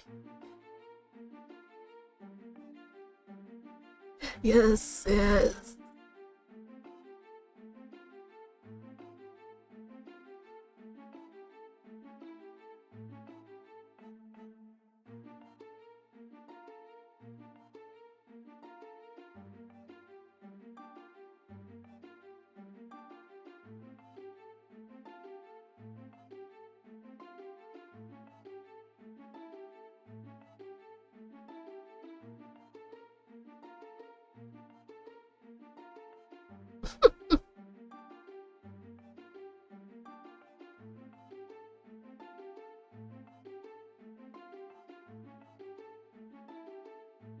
Why are you asking the bride to be her opinion on moving her wedding date? I don't know, maybe because she's the bride to be.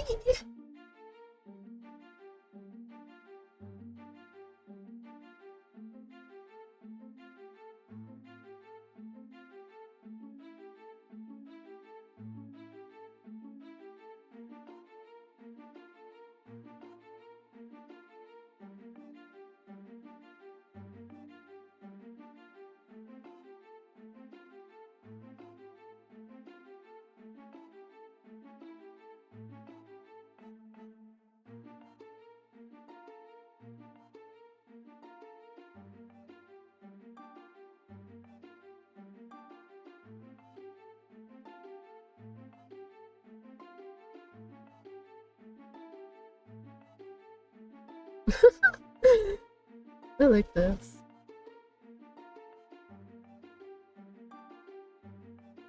He said you doing that.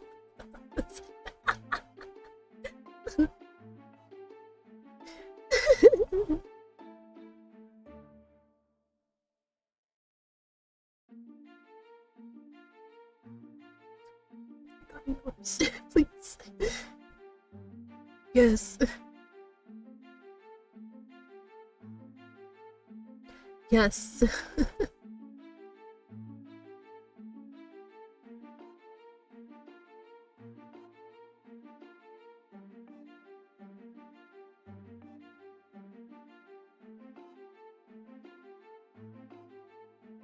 No. No. Now if you said you and Marius, then I'd be like, yes.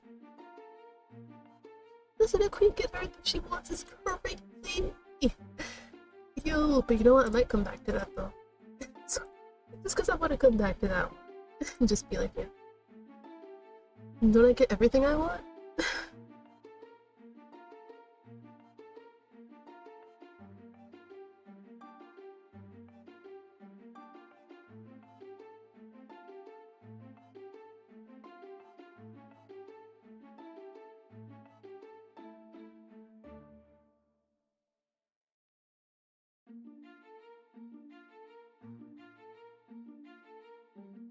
True, but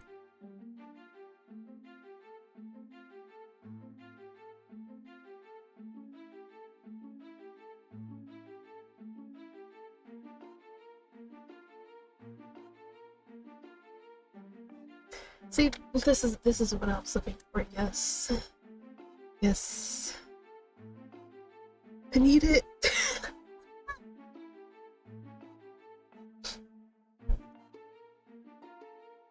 What do you mean? You know you must stop it? No, let it go. Let it happen.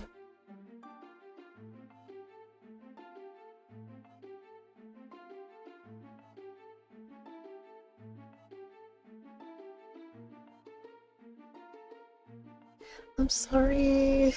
Listen, they didn't give me the option to say no.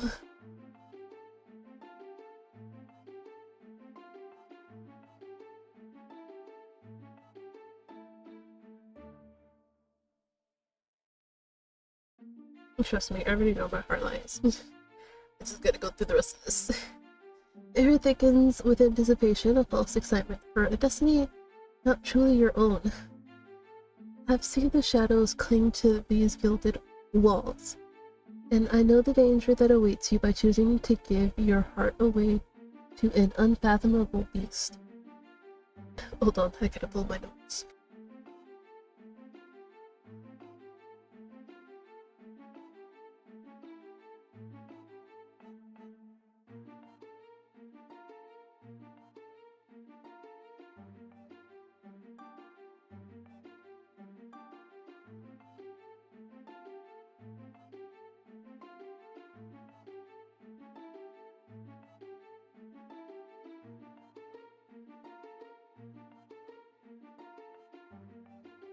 There we go, I can breathe again. While tomorrow marks your engagement, I refuse to let you trade your mask for a veil. I simply cannot let you lay with another when you have yet to know what the moon has witnessed in its wake. And I, for one, cannot release you until I've claimed your heart first. Search inside that very heart, and the choice is forever yours by delicate rose of chaos. You shall find me in the shadows, yet where light remains.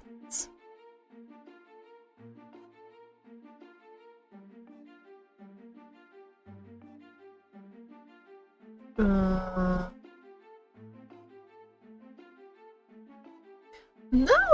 What are you? Oh, so close. Okay, what happens if I do the bottom one? Not that. No, don't tell me I replaced it. That's evil. No, I have to do it all over again. No.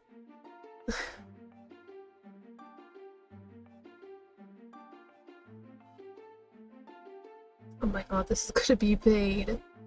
If I oh my god.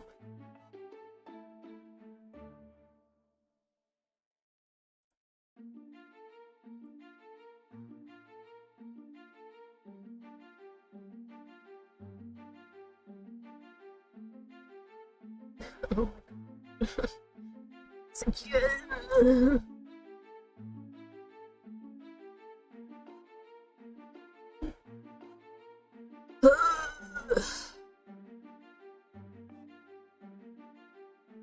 We do one. Then I do another.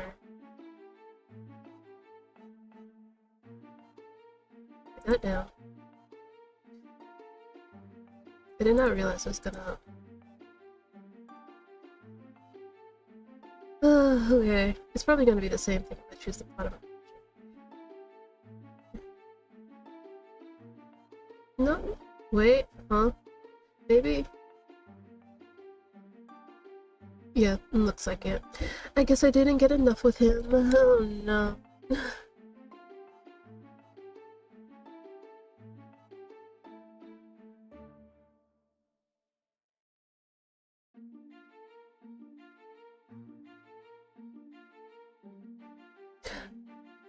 Okay, so I'm stuck.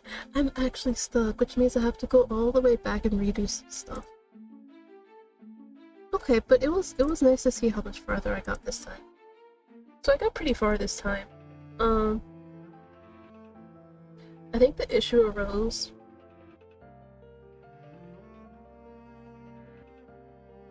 once I wonder how we can change. Because I really thought I was doing my best in picking his options, but I guess not. Well, that was an additional however many minutes. But I actually do need to go now because I did tell my mom I'd start cooking at 6. That'll be in like 12 minutes. So I will figure out this recipe off stream. But hey, we got a little closer this time, which I really like. I already said all this stuff earlier about the game releasing in full on the 18th, where you can play their previous games like Love Cult, Plastic Trick Sifting Time, but spelled like THYME. You can play them on Steam and itch.io. And yeah, pretty much it. I know, I said I was going to do some recettear today, but again, plans change. So, I will see you guys tomorrow for more Deltarune. Hopefully. I'll finally be able to beat that, what I'm assuming is a jack-o'-lantern mini-boss. But, who knows. But I will try my best, you know. Remain calm, take breaks, in case I get, you know, frustrated. So bye guys, I'll see ya. I was about to exit the game before ending stream.